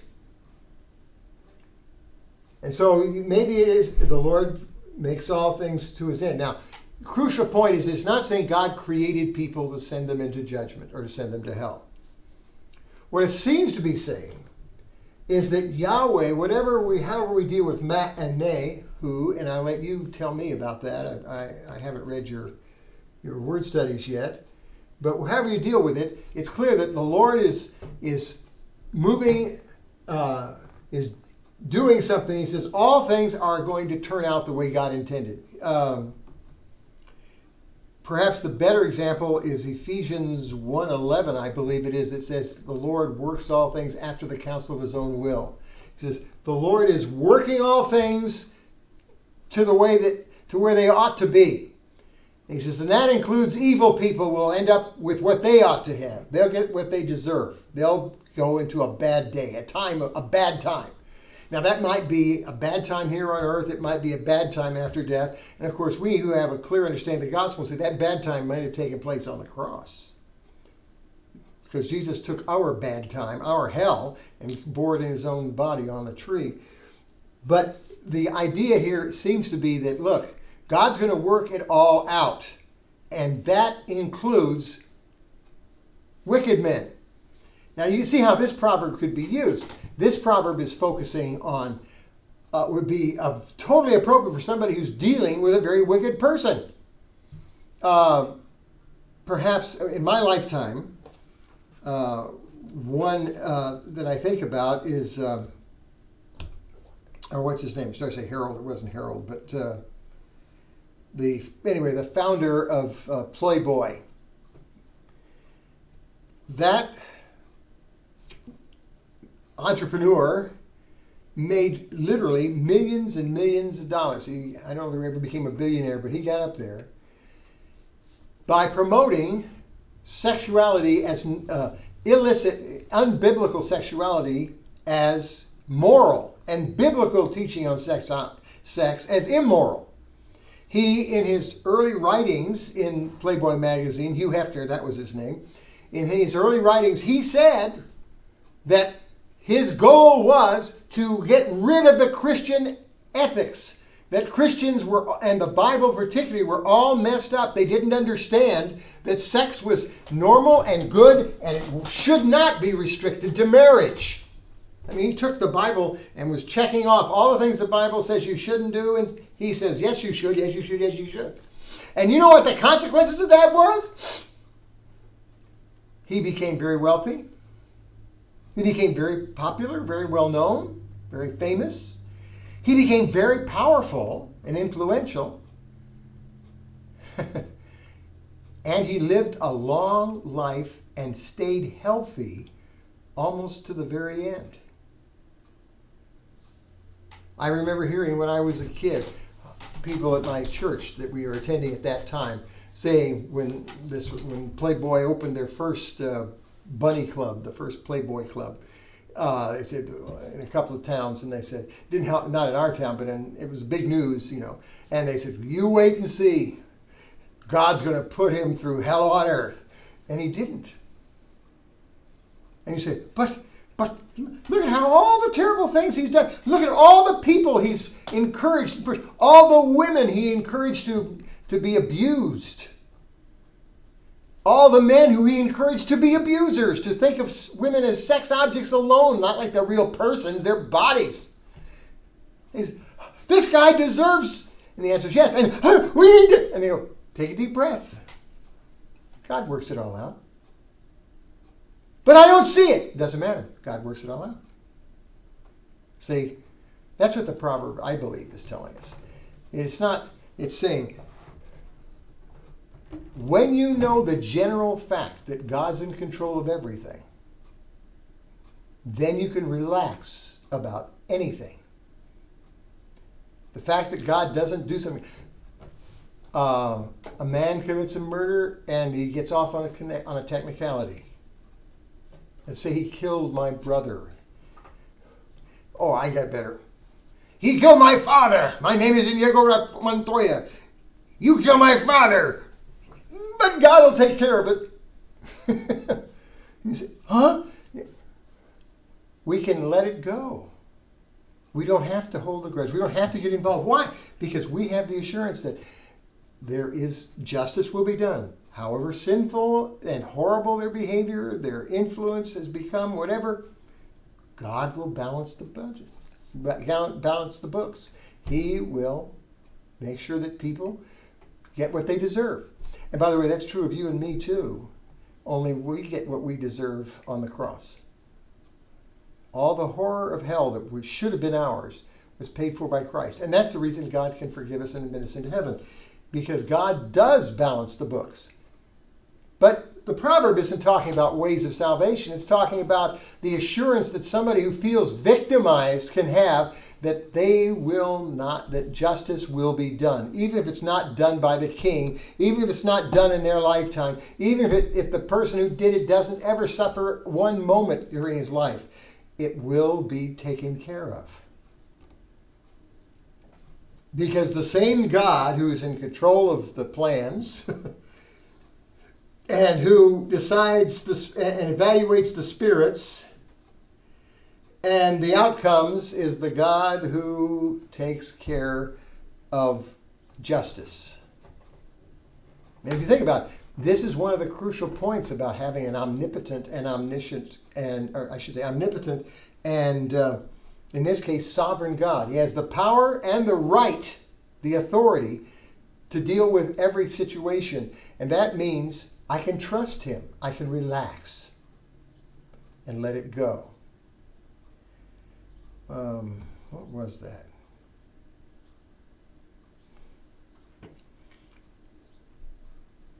We often, it is not wrong to pray without ceasing about the same topic. Pray over and over and over again. That's fine.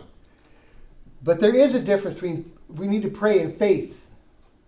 And that prayer of faith is not, I visualize God doing this to him. I visualize him on the spit going round and round over the fires of hell, slowly roasting and never getting free and in agony all the time. And God's going to do that, and I have it all figured out. It's not me visualizing and telling God how to do it.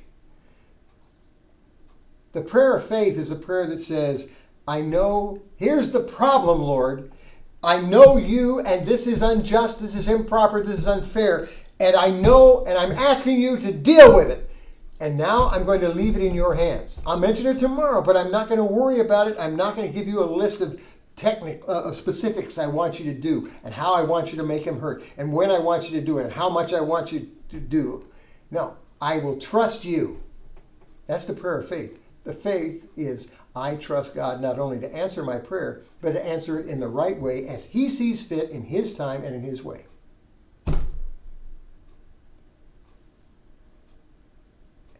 And I'm sorry, I had too many years in the pastor, only 11 and a half years, but I saw this a lot, where people would say, the prayer of faith is me wishing hard enough to get God to do it.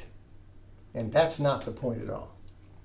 Well, anyway, that gives us a start on, as I said, Proverbs 16:4, a lot of stress here, but crucial thing, and here's a good point to get an interpretive issue, not so much Hebrew reading at this point, but a good one, good principle, I think. When the Bible is unclear, when a passage is unclear, when there are issues that are difficult, like what is the meaning of matinee here? What is it when it says God is working something to? What does that mean specifically? What you want to look for is what is clear in the passage, because I'm absolutely convinced that God makes clear the things that matter most. All right, let's finish first. Let's get to verse 5 before we have to take another break. This is an easy one. We might even be able to get to verse 6. We'll see. To'avat Adonai kol gavah lev. Yad leyad lo yinakeh. Now, here we go. To'avot Adonai is a saying that we see a lot. It's not horribly common, but it happens many times in the scriptures. It means an abomination to the Lord. If you want to know what an abomination is, think of this. We used to have over across the old campus, there used to be more buildings over there from the Air Force Base, and the city tore down those buildings, and those buildings were just infested with big, ugly roaches. And when they tore down those buildings, the roaches came pouring. This is not COVID-19. This is sinus drainage. But anyway, the roaches came pouring into the dorms, which were over across the street. And we spent a year just fighting like crazy to try to get the roaches out. And I remember one girl one day, it was the middle of winter, and she was wearing a heavy leotard, I guess. I don't know, but she's walking across to the campus, and you had to walk across this big parking lot from the dorms to get to the campus, which is down the hill further east. And suddenly, in the middle of this thing, she suddenly started screaming, and she threw herself down on the icy ground and started ripping off her clothes, her pants, her whatever, the leotards, whatever they call them, leggings, or I don't know. But it turns out she was walking along and there was an itch on her thigh, and she scratched it, and there was a lump there, and the lump moved. Okay, you want a good practical understanding of what the word to'avah, abomination, means. Here it is. It's having a cockroach inside your pantyhose, ladies, or having a cockroach inside your underpants, sir. It's like, that sense of, that's what it means. And it says, there are certain things that have that impact on God. And one of them, he says, is, get it right here, everyone who is proud of heart. Kol gavah lev. The arrogance, the proud or arrogant person. He says, everyone proud in their hearts. God just, no. Is an abomination. It makes God go, ah! Why? Because that arrogant person is saying, I'm more important than God. I'm the most important person there is in the world. And then you have another statement. Yad liyad. Now here's where you go crazy. You look it up, and there's twice in the book of Proverbs we have that phrase, yad liyad. And I think the translation that King James comes up with is though, hand join with hand. But notice there's no though, it just says hand to hand. And it seems that there are two possible explanations. One is the King James Version, which says, though men join in alliances the arrogant men join in an alliance, it won't make any difference. And the other is the one I kind of prefer, but it's that this is just a shout out. It says, Yeah. Hand to hand, that is, it does, absolutely certain. Hand to hand, it's going to happen. This is a sure thing. Now, I don't know which of those is absolutely true. I can say I have a preference for one, but what did I say? When we're not sure, what do? We look for what is certain. Well, the rest is very sure. Lo yinakeh. Yinakeh is the nifal of the verb nakah, and nakah means to be innocent, or to be held innocent, to be acquitted, as you will. And it says, hand to hand, either he won't be able to find any way to escape it, or it's absolutely certain he's going to be found guilty. But the author doesn't say he will be guilty, he'll be punished. He says he won't escape. And notice, sort of a contrary, his expectation is I'm rich, I'm powerful, I'm influential, and I'm arrogant, and I can run over people, so I will get away with this. And he says, don't worry, he won't. And again, we have the same sort of things we saw in verse 4, saying, look, you see this arrogant guy behaving in high-handed fashion and seeming to get away with it. Relax. He can't escape. He's going to be judged. Now, not mentioned in the context, not mentioned in verse 5, but clear from the surrounding verses, probably the wise man is not talking about some sort of impersonal fate. He's saying God's going to take care of this. He will not be found guiltless. He will not be acquitted. That means there's got to be a judge who's making that call. And the judge, we know, is the Lord, who deals with wicked men, just like he deals with everything else, and makes sure everything turns out the way it's supposed to.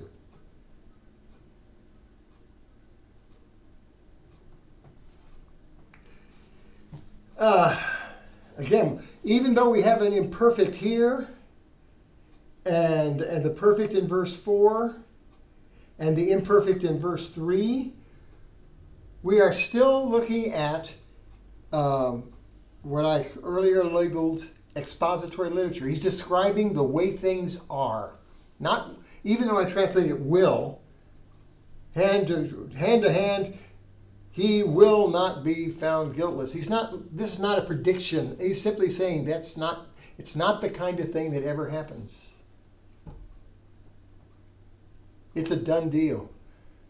I don't have to have a specific person in mind. I'm not talking about predicting the future. I'm simply saying, with the kind of God we have, who is righteous and just, and is absolutely sovereign and absolutely all powerful, it's a done deal.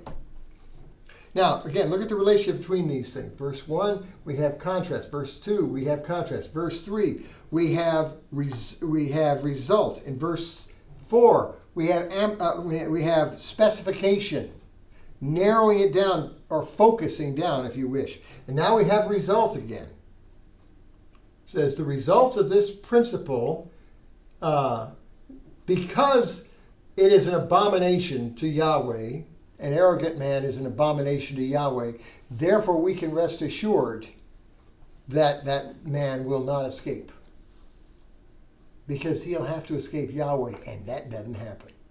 All right, that's got his first 5 verses. We'll come back in 10 minutes, and I'll stop rattling on and on and on. We got a couple other places where we have some special issues, but from now on, I'm just going to translate and point out Hebrew issues so we can get through this, or get as far as we can at least. Hoping to make it to verse 16 tonight. But we'll come back in, let's see, I'm going to start about 8, so let's say I'll be back in 6 minutes, okay?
And yes, we have returned. At least I have returned. Hope you are there too. All right, let's talk about Proverbs 16:6. Let's walk through this very quickly. I'll try to put my glasses on, see if I can read it. If you don't mind, I'm going to turn. I've been trying to read out of the side corner of my eye, and that doesn't work as well. On the other hand, I have to get closer because these glasses are reading glasses. All right, I'll do it this way. It's simpler. All right. B'chesed v'emet yakufar awon. Uv yirat Adonai sur mirah. In or by, probably, these almost seem to be instrumental uses of the bait. By loyal love and truth is covered iniquity or guilt. I think guilt is probably the point here. Guilt is doing something for which you deserve to be judged. Not something you feel bad for, necessarily, but something for which you deserve to be punished. And by the fear of Yahweh is turning from badness, from evil. Now, here's where things get fun. A couple of little issues here. All right, first of all, the phrase chesed wa emet occurs quite often in the Old Testament, and even has a couple of in the Gospel of John, we have some similar thoughts expressed by John. It's almost like he spoke Hebrew. But anyway, chesed wa emet is probably what's called a hendiadys. H-E-N-D-I-D-Y-S, one word. It means, from Greek, it means one from two, or one through two. One idea using three words. Chesed has the idea of faithful love. Emet is the word truth, but it comes from a root, which, the same root we get our word amen, and the verb to, it's the Hebrew word in the Hifel, it means to believe. And it has the idea of being reliable, something you can rely on. And so we're talking about reliable, faithful, by loyal love, or faithful love, and faithfulness, faithful reality. So what we're talking about is absolutely reliable truth, or absolutely reliable love, committed love. And then kafar, you may think of the Day of Atonement is Yom Kippur. There's our word. Only this is kupar, and it is cover or forgive. And so it says, by absolutely faithful love, guilt is covered over, guilt is forgiven. And by the fear of Yahweh is turning. Sur is the infinitive construct. And so we might turn that around and say the subject in both cases is at the end. The subject of the first line is awon, guilt is covered, and here the subject is of this verbless clause is sur, with the infinitive construct phrase. So it's turning from evil is by the fear of Yahweh. Now the question the only thing that's really at all difficult in this is understanding what the ra means. If ra here refers to sinfulness and wickedness, which would mean it is synonymous with, or more or less synonymous with awon, then it would be saying something like, by faithfulness and truth, guilt is covered over, and by the fear of by fearing Yahweh, you turn away from sin. The other possibility is one turns away from the consequences of sin. You escape. You are forgiven, so you don't get the punishment that you would have received. And Ra would work for either of those. I'm not going to waste a lot of time trying to argue about this one way or the other. What I really think we need to note, though, is the question is whose faithfulness and truth is in the context. Is it Yahweh's, or is it the individuals, the sinners? In other words, is he saying, you've committed a guilty act. You need to live a life a righteous life, a faithful life, if you want to continue, if you want to escape the consequences of your sin. And that fits nicely with the idea of the second one. If rak refers to bad things, then it would be saying, and by the fear of Yahweh, you turn from, you turn aside, literally. It's not turn back from, but you bypass, if you will, this badness. The alternative, of course, is to say that it's the Lord's. He says only the Lord's faithful love, which is common in the Old Testament to ascribe this to the Lord. So that would make sense. And he says, and so it's only the Lord's faithful love which gives you deliverance. But then we have the fear of Yahweh. Then is what? The response. And so so the first line would be about Yahweh's action. The second line would be about the reader's action, or about man's action. I find that a little awkward. The text doesn't mention, it mentions Yahweh in the second line, but it doesn't mention him in the first line, and they could very easily do that. It could say, and you say, well, it could say, by his faithful love, by his absolutely faithful love, men are turned from things.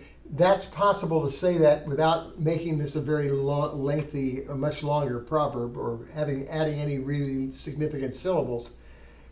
So it would hold the poetry.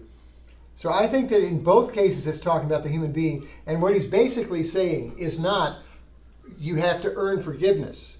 What he's saying is something similar. Later in the Proverbs, he'll say in the section between 22 and 24.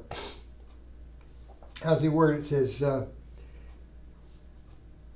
he that hides his sin will not prosper, but he who confesses and forsakes them will find mercy. And the word is forsake. It's like, when you confess your sin, you're not just going through the motions. We saw this last week. You forsake it. And I think that's the issue here. He said, when you come to the Lord and you've committed a sin, then what you want to say is, Lord, I'm committing myself to faithfully serve you. And he says, that is an expression of fear of the Lord, of treating, I'm living for your glory, Lord, not for my own safety or my own comfort. And he says, and that actually, its effect is turning aside from evil. You get to, the bad things that could have come won't happen, or the bad things you could have gotten into, you avoid. And by the way, that would work even if you understand rak to be sinful things. If I'm serving the Lord, I'm not near as likely to find myself in the midst of a lot of temptation and sin as if I'm not faithfully serving the Lord. Well, that's that. As I said, we only have a few minutes, so I don't want to waste time. I should say waste time. I don't want to devote a lot of time to all of these verses because they all require some time. All right, verse 7. Bitzot Adonai darkei ish, gam oivao yashlim ito. And here's the reason I didn't want to spend a lot of time on verse 6, because we are going to have to spend a little bit of time at least on verse 7. Now, first of all, notice that first word there. That is a prepositional phrase, bait, attached to an infinitive construct of the verb ratzah. From that comes the word ratzon, which means favor. So it is when Yahweh is pleased, or with, what? Darkei ish, a man's ways, or the ways of a man. And again, ish, the individual man, not Adam, mankind, but it's something that's true, it's a general truth. When that's true, even his enemies. Now notice the next word, yashlim. There would ordinarily be a yod between the lamed and the mem, but that was added later, and by the time the Masoretes realized it wasn't there, they had a rule which says you can't change the text. What I mean by that is it didn't exist originally. They added it later to show that was a long I. And so I have a patak under the prefix the third masculine singular prefix there, and that tells me that this is a hiphil. This is not, even his enemies will be at peace with him. It says, he will make his enemies at peace with him. And then the question is, who's he? There are some who will insist that it is Ish. They say, well, it's the closest person there. When Yahweh is pleased with the ways of a man, the man makes even his enemies at peace with him. And you go, well, is that he? He is the subject of Yashlim, and that would make him, and the object would be O, that would be him too. I think more likely, again, notice that nasty word. I'm not going out here with absolute certainty, but more likely, it says when Yahweh is pleased with the ways of a man, Yahweh makes even his enemies be at peace with him. In other words, it's interesting. It's not that the man somehow fixes the problem because Yahweh's backing him up. It's Yahweh solves it. In other words, the issue here is not so much how I should go and cater to this person who used to be my enemy. It's that I serve the Lord and leave it to God to work out the problem with my enemies. And one of the reasons I say that is because that fits with the tone of the verses we've seen so far. Now, while I believe that these proverbs are not really a context, they're not part of a continuing argument where one proverb leads to the other, yet it's clearly this clumping is not random. These verses all seem to have some common ground, and the common ground is they're focusing on what God does and his control of circumstances. And we've just seen God will judge the evil people, the wicked man, the rebel. But it says, but the man who is faithful to him, he'll take care of the enemies for you. That is, the Lord will take care of the enemies. And that's what I believe is what we're looking at right here. And that was my argument for that view. But let's say, what's not sure? Let's see what we know for sure. What we know for sure is pleasing Yahweh either does or should. Well, let's put it, pleasing Yahweh is the route to getting right relationship with your enemies. Now, be right with God, and you have a much higher probability of being right with others. That doesn't mean people won't oppose you. I mean, clearly, Paul was right with God, and they stoned him, and Jesus was absolutely right with God, and they crucified him. But there's a difference. This is not a personal enemy. This is God's enemy. And by being faithful to God, you get his anger, and that's a whole different thing. This is talking about a personal animosity between two people. It says, you want to resolve that first thing, basic thing, get right with God. In your attitude, your actions, your words. And please him. Live your life to please him. And he says, and somehow the Lord will take care of the rest. Now, it may, as I said, the proverb aren't giving us promises. This is a magic formula. I don't want that person to be angry with me anymore. I don't want him to resent me. So I'll do the right thing. Well, sometimes it doesn't work out. What does the verse say? It says, if you have an enemy, an implacable enemy, the best thing you can do to get rid of that enemy, to have that enemy become your friend, is to get right with God. That's clearly the most significant part of any reconciliation that's going to come to pass. If it doesn't work out, it doesn't work out. But you can't expect God to work it all out if you're not willing to do the part that you can control.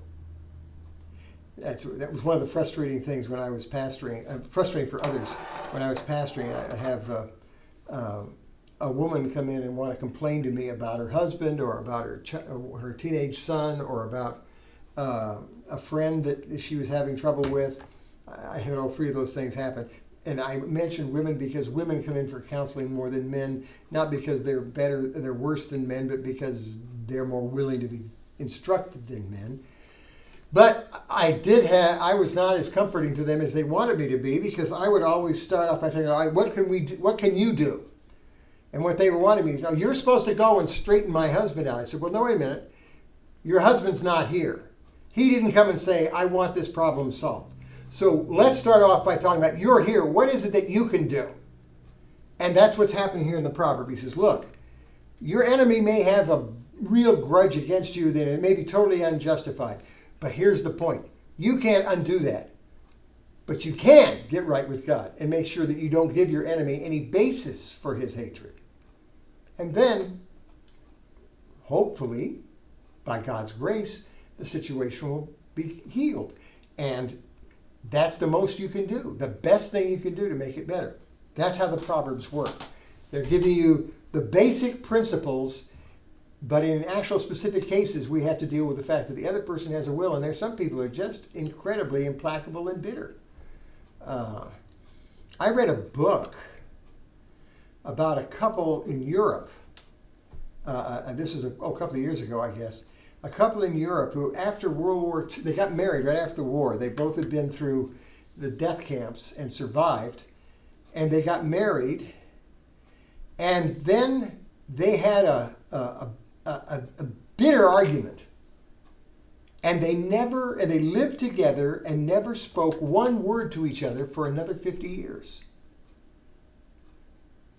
And if you have that kind of bitter anger, it may not just go away. I mean, God can break down anything. But if you have that kind of bitter anger and you want it to go away, then first off, you go to the Lord, which means it's going to change your attitude toward the other person.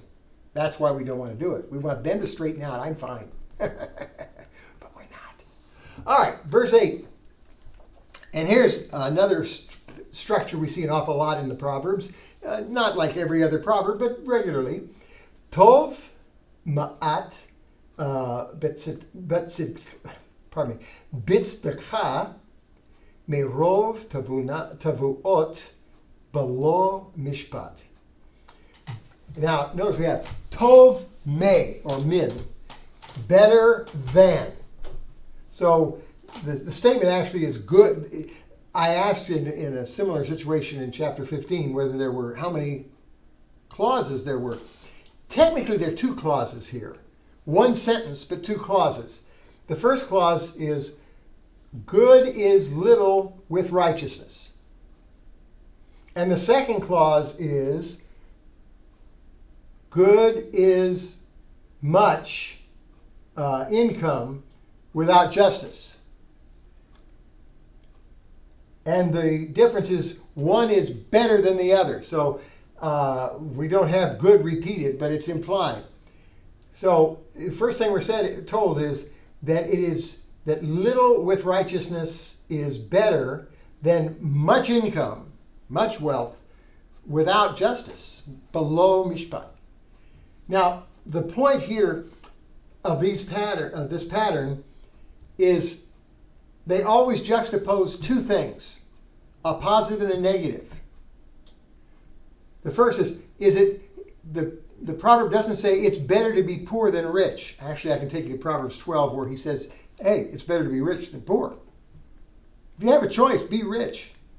Surprise! If you can pay your bills, if you can make enough money to pay all your bills and put some away, do that. That's what he says. There's no virtue in being poor, no virtue in being broke. He says, no, but it's better to be poor, to have little and righteousness, than it is to have great wealth, great income, but no justice. Now, you can see that tzedakah and mishpat here are treated as similar, as synonyms, or at least near synonyms, maybe coordinates. I told you that righteousness and wisdom are wasn't in this class. But anyway, righteousness and wisdom are coordinates. You'll find that righteousness, that you can't be wise without being righteous, and you can't be righteous without being wise. They always go together in the book of Proverbs.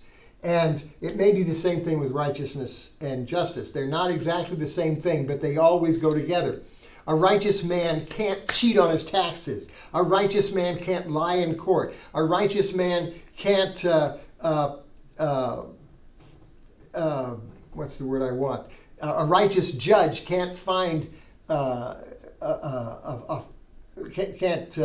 condemn a person who's innocent and knowingly condemn a person who's innocent or acquit someone he knows is guilty. That's a righteous man wouldn't do it. But justice is about fairness. Righteousness is about character. So they're in slightly different fields in our mind, but they go together. And he says, and so they're put side by side here. And he says it's better to have nothing, to be short, but to be a righteous person than it is to have great wealth and to be an unjust person, an unfair person. An unjust person can make a lot of wealth. I won't name names, but there was a man down in, well, I won't name the state because it would give away too much. But there's my late brother-in-law was in commercial land real estate. And he had an opportunity he and his partner had an opportunity to work with a multi-billionaire who was wanting to buy a big chunk of land to establish what's the word they call it? A duty-free zone where people could bring stuff in from Mexico and not have to pay taxes on it. It was, it was legal. I mean, nothing crooked about this thing. It's done everywhere. But this is a pretty technical thing, and you have to have a clearly defined region. And he said, I want to set this up, and I need you to buy it, and I want this region. And so they went and they worked for several months in negotiating and fighting and everything else. And they came back to him and they said, "Sir, we got it perfect." He says it's a perfect business deal. He says you get the land at a discount, and the person who sells it gets a tax benefit from it, so that it's a win-win. And the man looked at him and said, "Get out. Go back and renegotiate. When I make a deal, I win and the other guy loses, or I don't make the deal." And they said, "Well, sir, we don't do that." And he says, "Well, if you need help, I have a team of investigators to dig up dirt on this guy. This would be the first guy who was blackmailed into this." He's a multi-billionaire. Why? Because he's a blackmailer. He's a manipulator. He's unjust. He works the system and hides him and gets out of it because he finds dirt on people and makes sure that they have to kowtow to him and break it.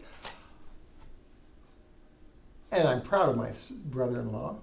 Actually, my brother was part of that too. He wasn't negotiating. He was just working with him. He's into investment banking, and he was working with him. And he was there. And he said, I was impressed because he looked at me and he said, "Sir, we don't do business that way."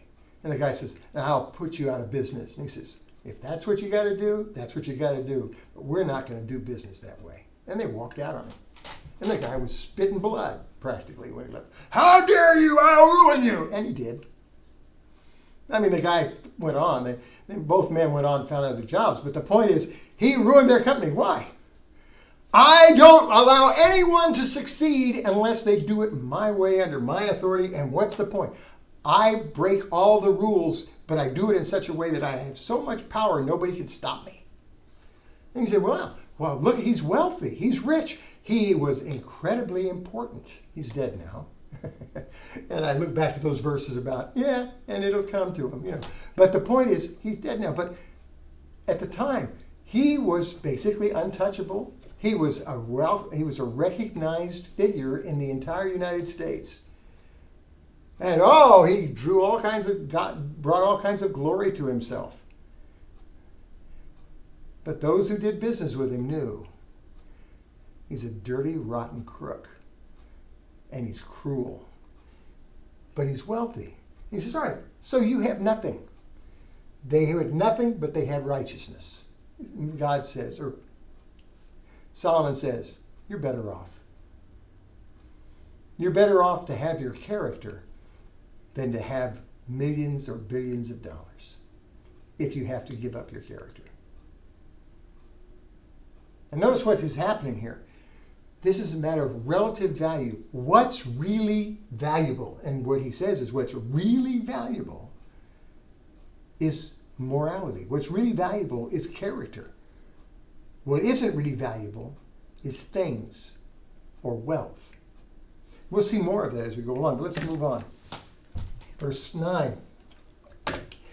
Lev Adam, notice mankind again. Lev Adam Yachashev Darko Wadonai Lakin Tza'ado. All right, the heart of man. Now this is the end of that section, so it kind of picks up what we saw in verse 1, and we're going to have more or less the same thought put in a little different way. It says, the heart of man plans his way. And I have to say but, I think again, but Yahweh,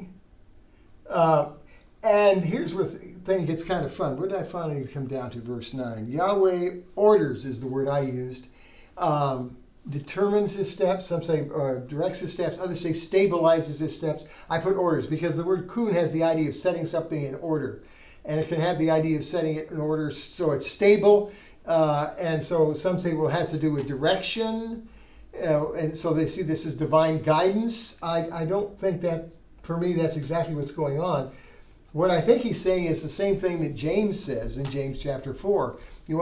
Where he talks about making plans and saying that ultimately we should say, if God wills, we'll go and do such and such. Just make your plans. He's not saying it's wrong for man to make plans.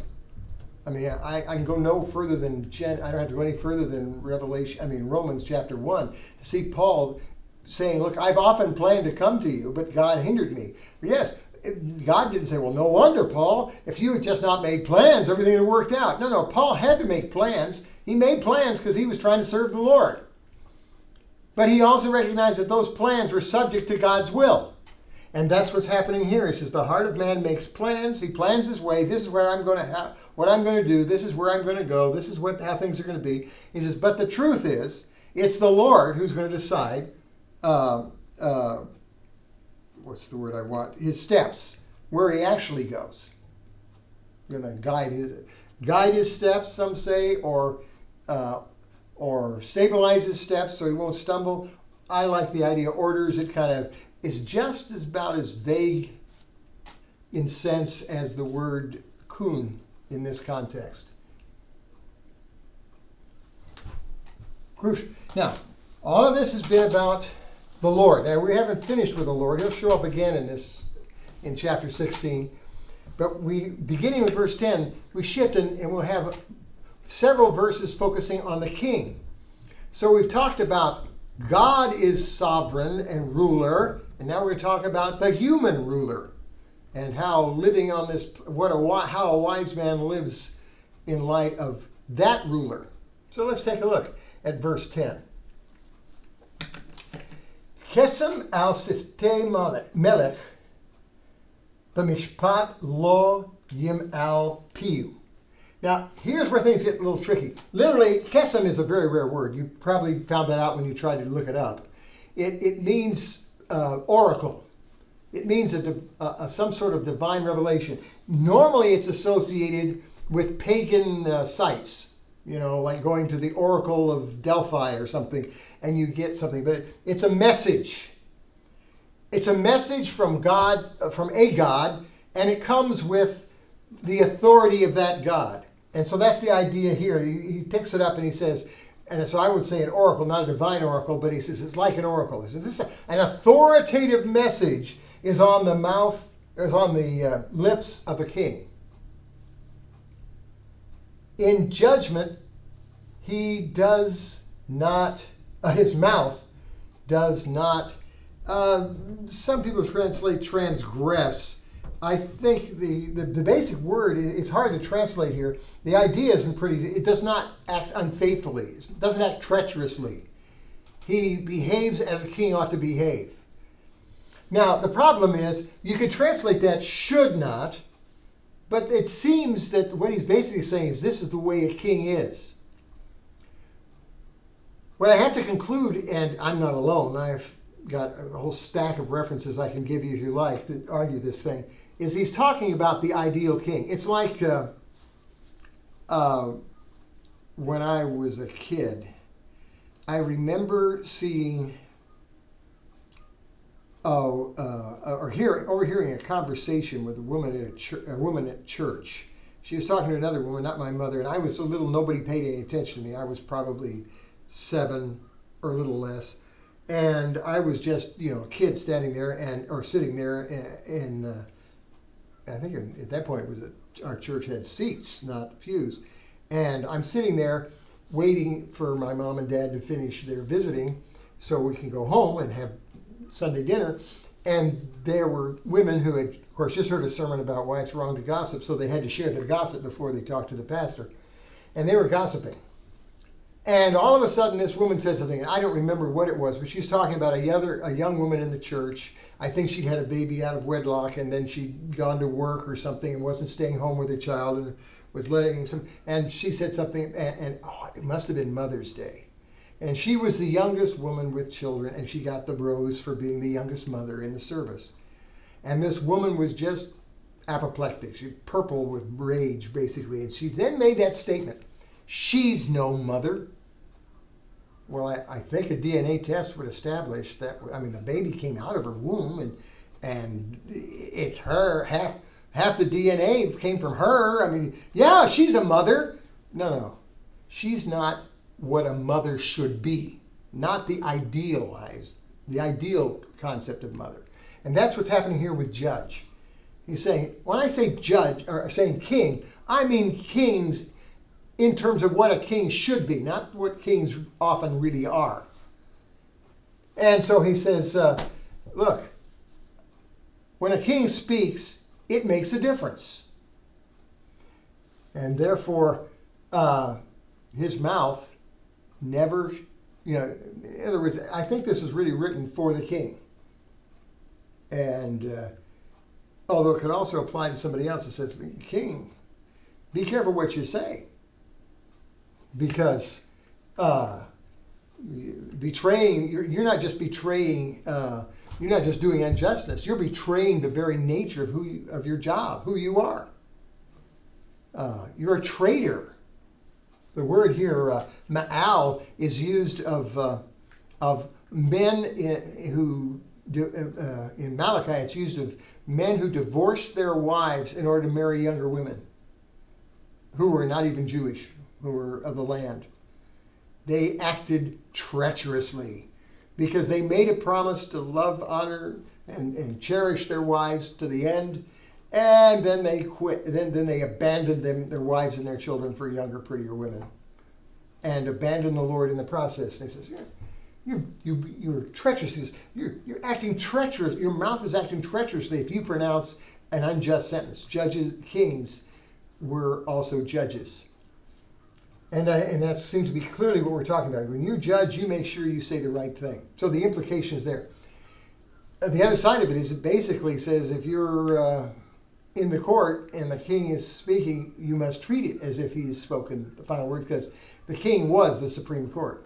Once the Supreme Court's ruled, only the Supreme Court can overthrow it. All right. Verse 11.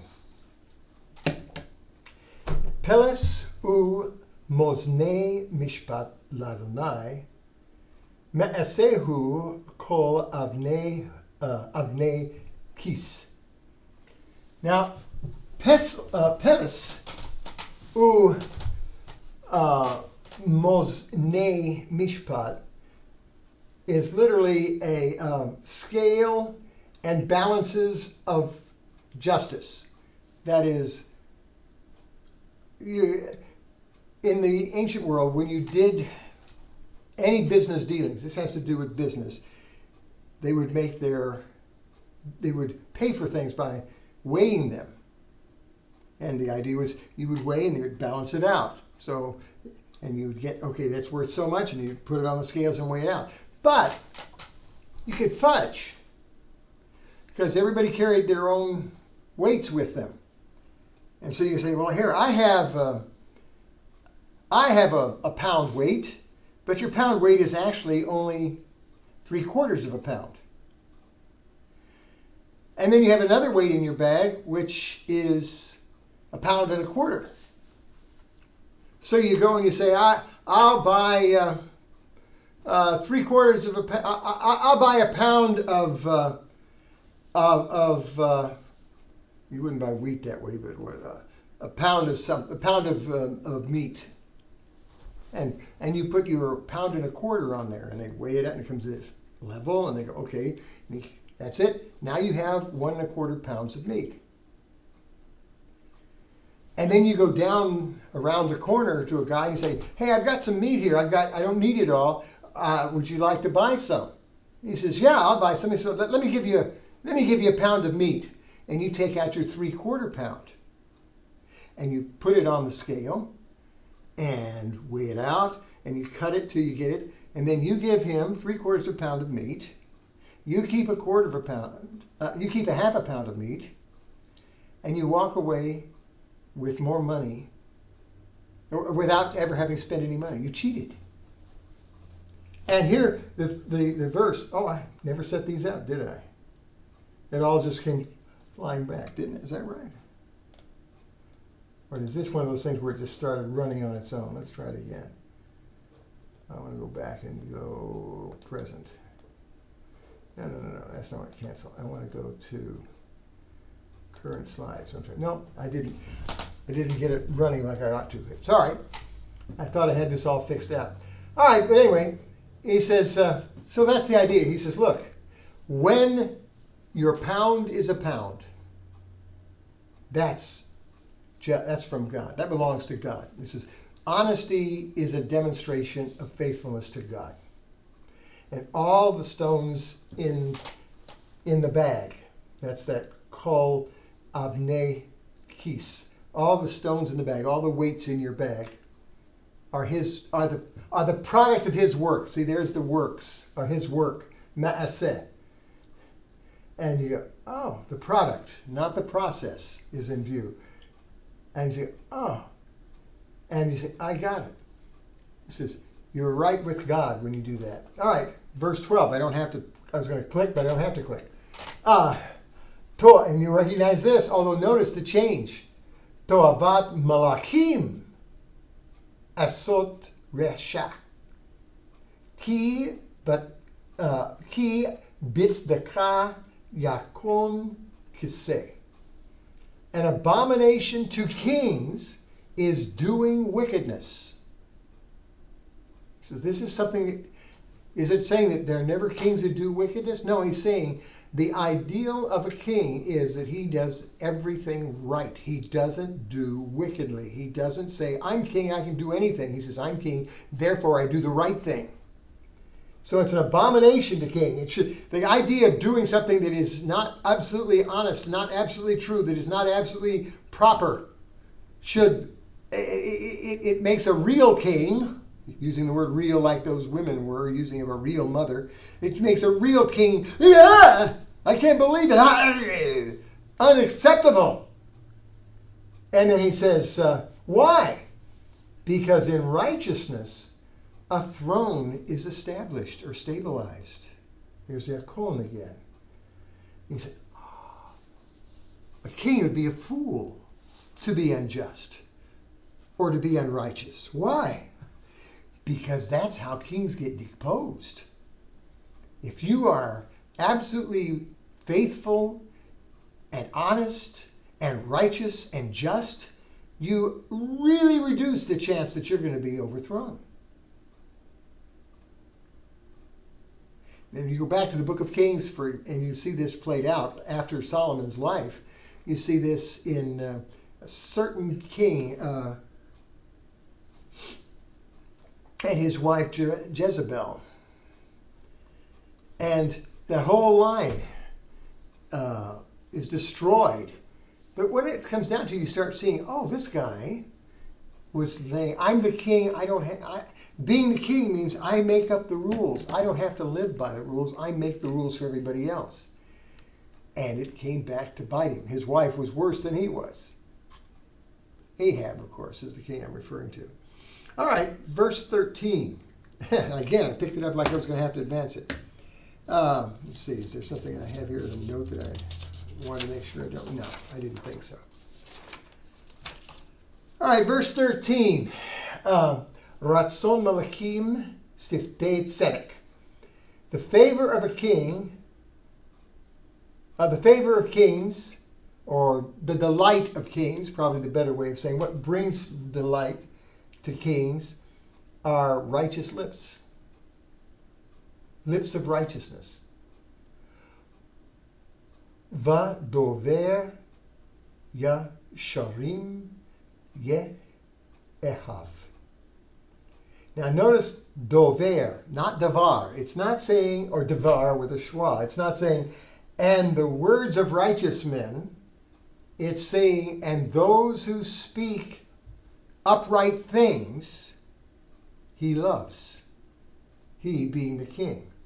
Now notice an interesting change. In verse 13a, the first line, it is malachim, plural. And now it's ye'ehav, singular. And yeah, that's the way it works. There's been a debate about this, but it's not uncommon in Hebrew poetry and in the Proverbs particular here to have that singular in one and plural in the other, or masculine in one line, feminine in the other. And I think I know the reason, but it's pure hypothesis on my part. You can try to check it out for me and maybe turn it into a master's project if you're going to write something up. And that is, I think what we're talking about is a sense of completion. Just like mother, he pleads, a wise son makes glad his father, foolish son is the grief of his mother. I have male and female. I'm talking about all the parents in general. And I think the same thing is happening here, where we have,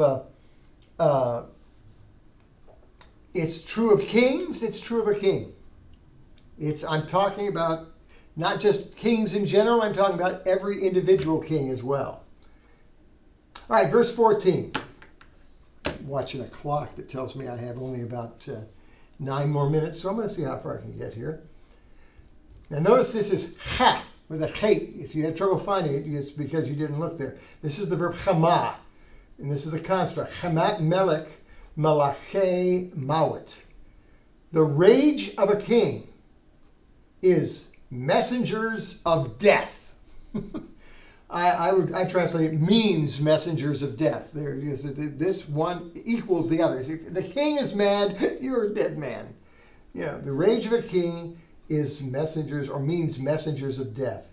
What ish hacham yakap parenu rena, pardon me.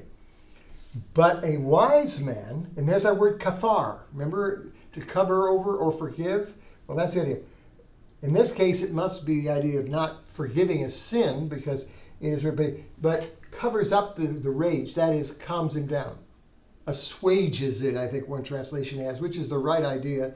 I'm not sure that's exactly what the word kafar has the meaning here. But anyway, but a wise man assuages it. In other words, and again, this is a way of looking at it. It says, okay, it's really easy to say that king's mad and it's his, and he shouldn't be. If the king's wrong, he shouldn't be that angry. And he said, okay, great. You tell the king how wrong he is. And remember, the wrath of the king is messengers of death.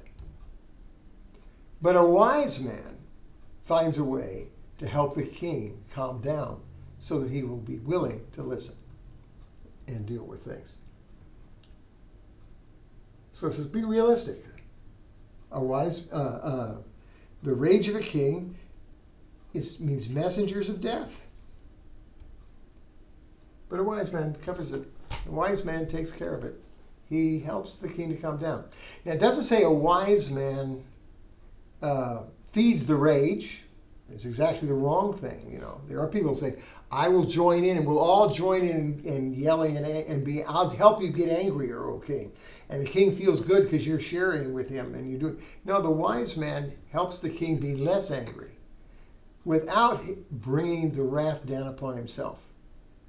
Why? Because the wise man has the good sense to, remember Proverbs 26, answer a fool according to his folly, lest he be wise in his own eyes. Do not answer a man according to his folly, lest you be like him. And that wise man is able to sort it out and say, what can I say now? What should I not say?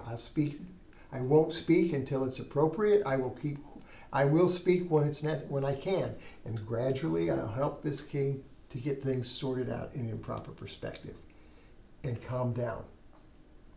All right, verse 15. Oh, I might make it. I might make it. I still got 6 minutes, or 5.5 actually.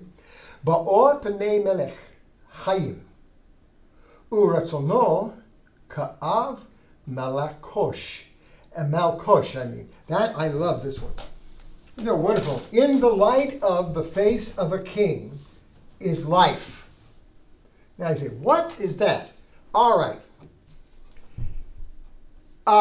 You may recall, I'm trying to think.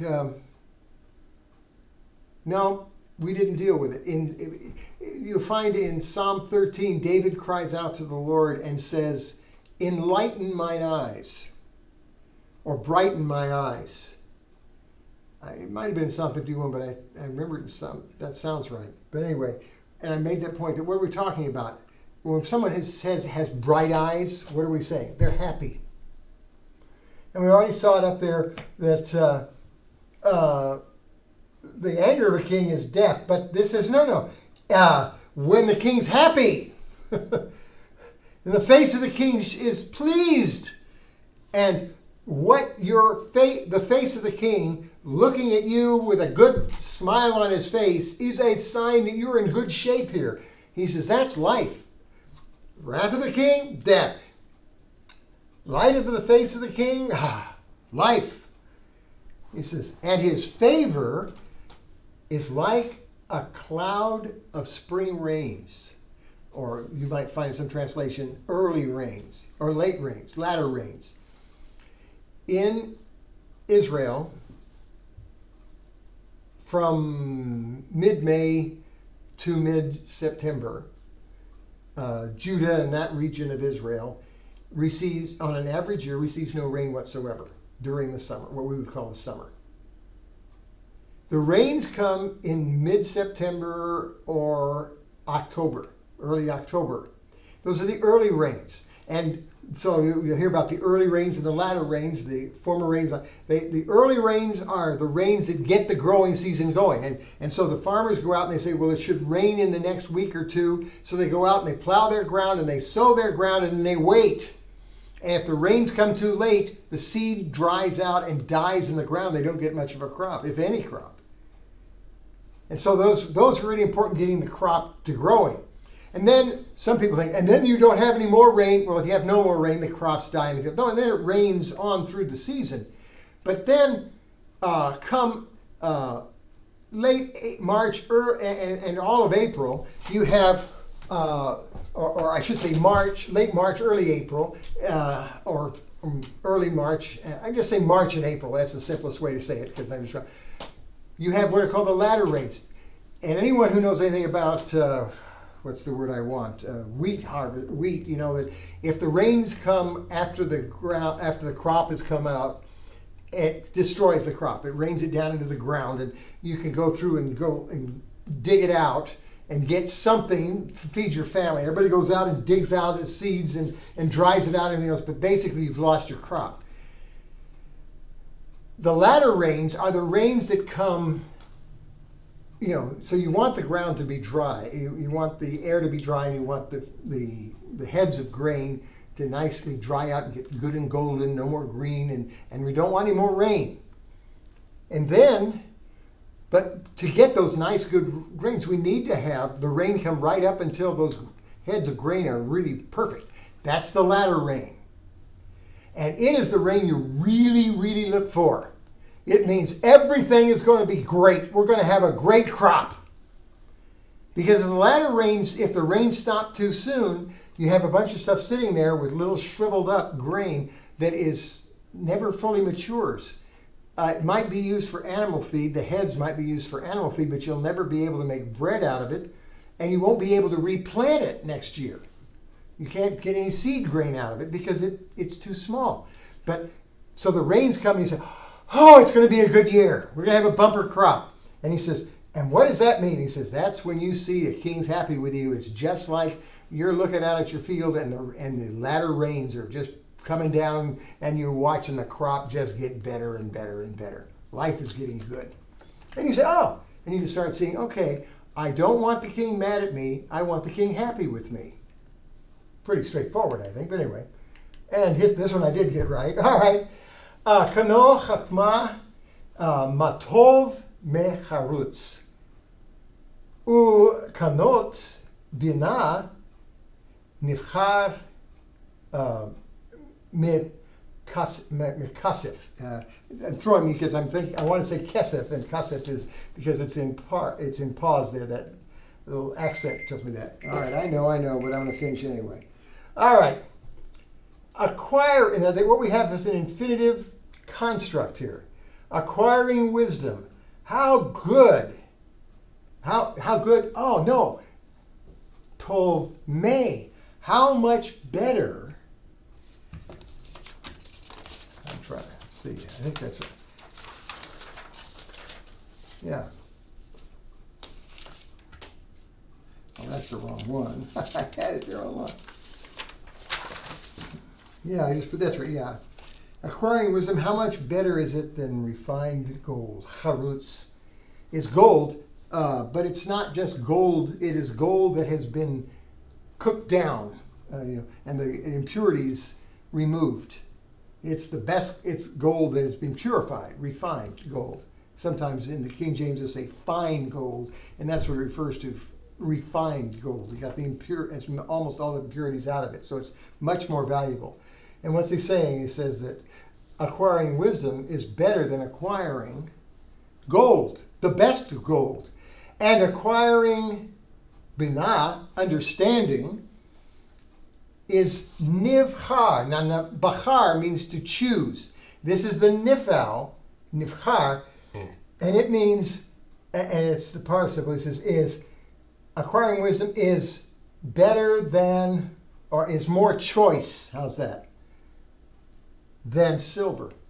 Or more to be chosen, is to be, roughly it means to be chosen instead of silver, is the idea. But the idea is relative value. It says, you know what?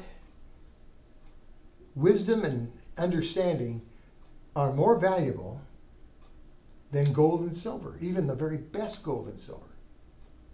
Now what's the point? Well, righteousness is better than wealth. He says there are things, character. Notice that's a big part of the book of Proverbs is asserting and clarifying relative value. What things are really important and what things aren't. Well, it's better to be rich than poor if that's the only issue.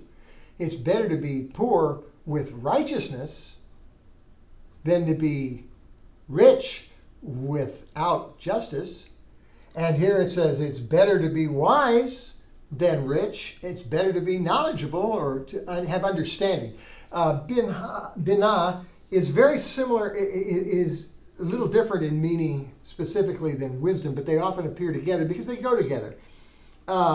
Wisdom is skill in living, and binah is insight, it's understanding, it's perceiving the essence of things.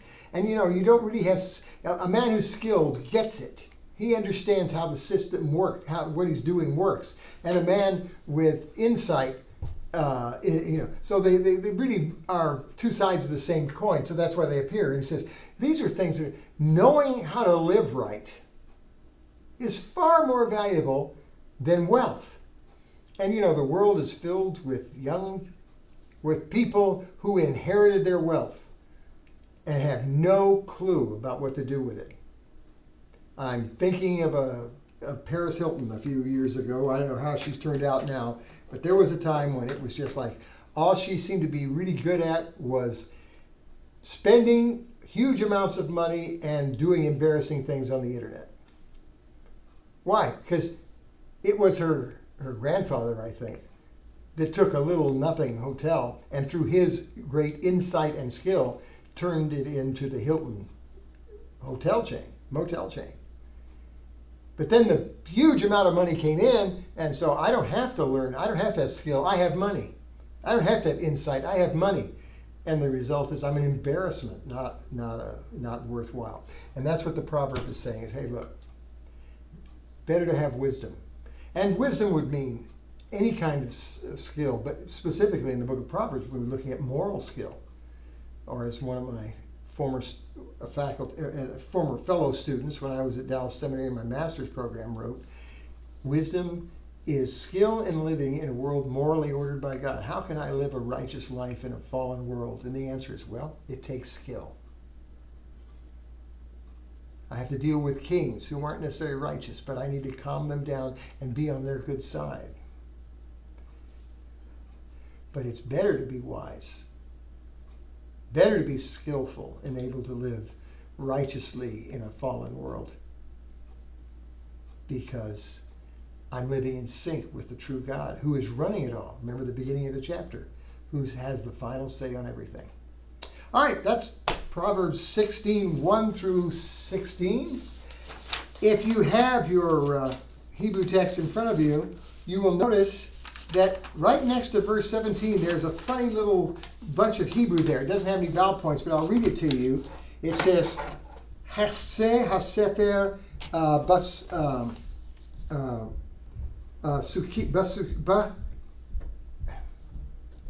pasukim, bafakusim, I should say. And literally it says the middle of the book in regards to verses. In other words, verse 17 is the middle verse of the book of Proverbs. So we're halfway through. Well, we're halfway through chapter 16, and we're at the halfway point, although we didn't deal with the rest of the book. But we'll finish Proverbs 16 next week, and you have some homework already posted and waiting for you. And I have homework that you've posted that I need to grade, and it's waiting for me too. So let's all go and do what we're supposed to be doing, okay? See you next week.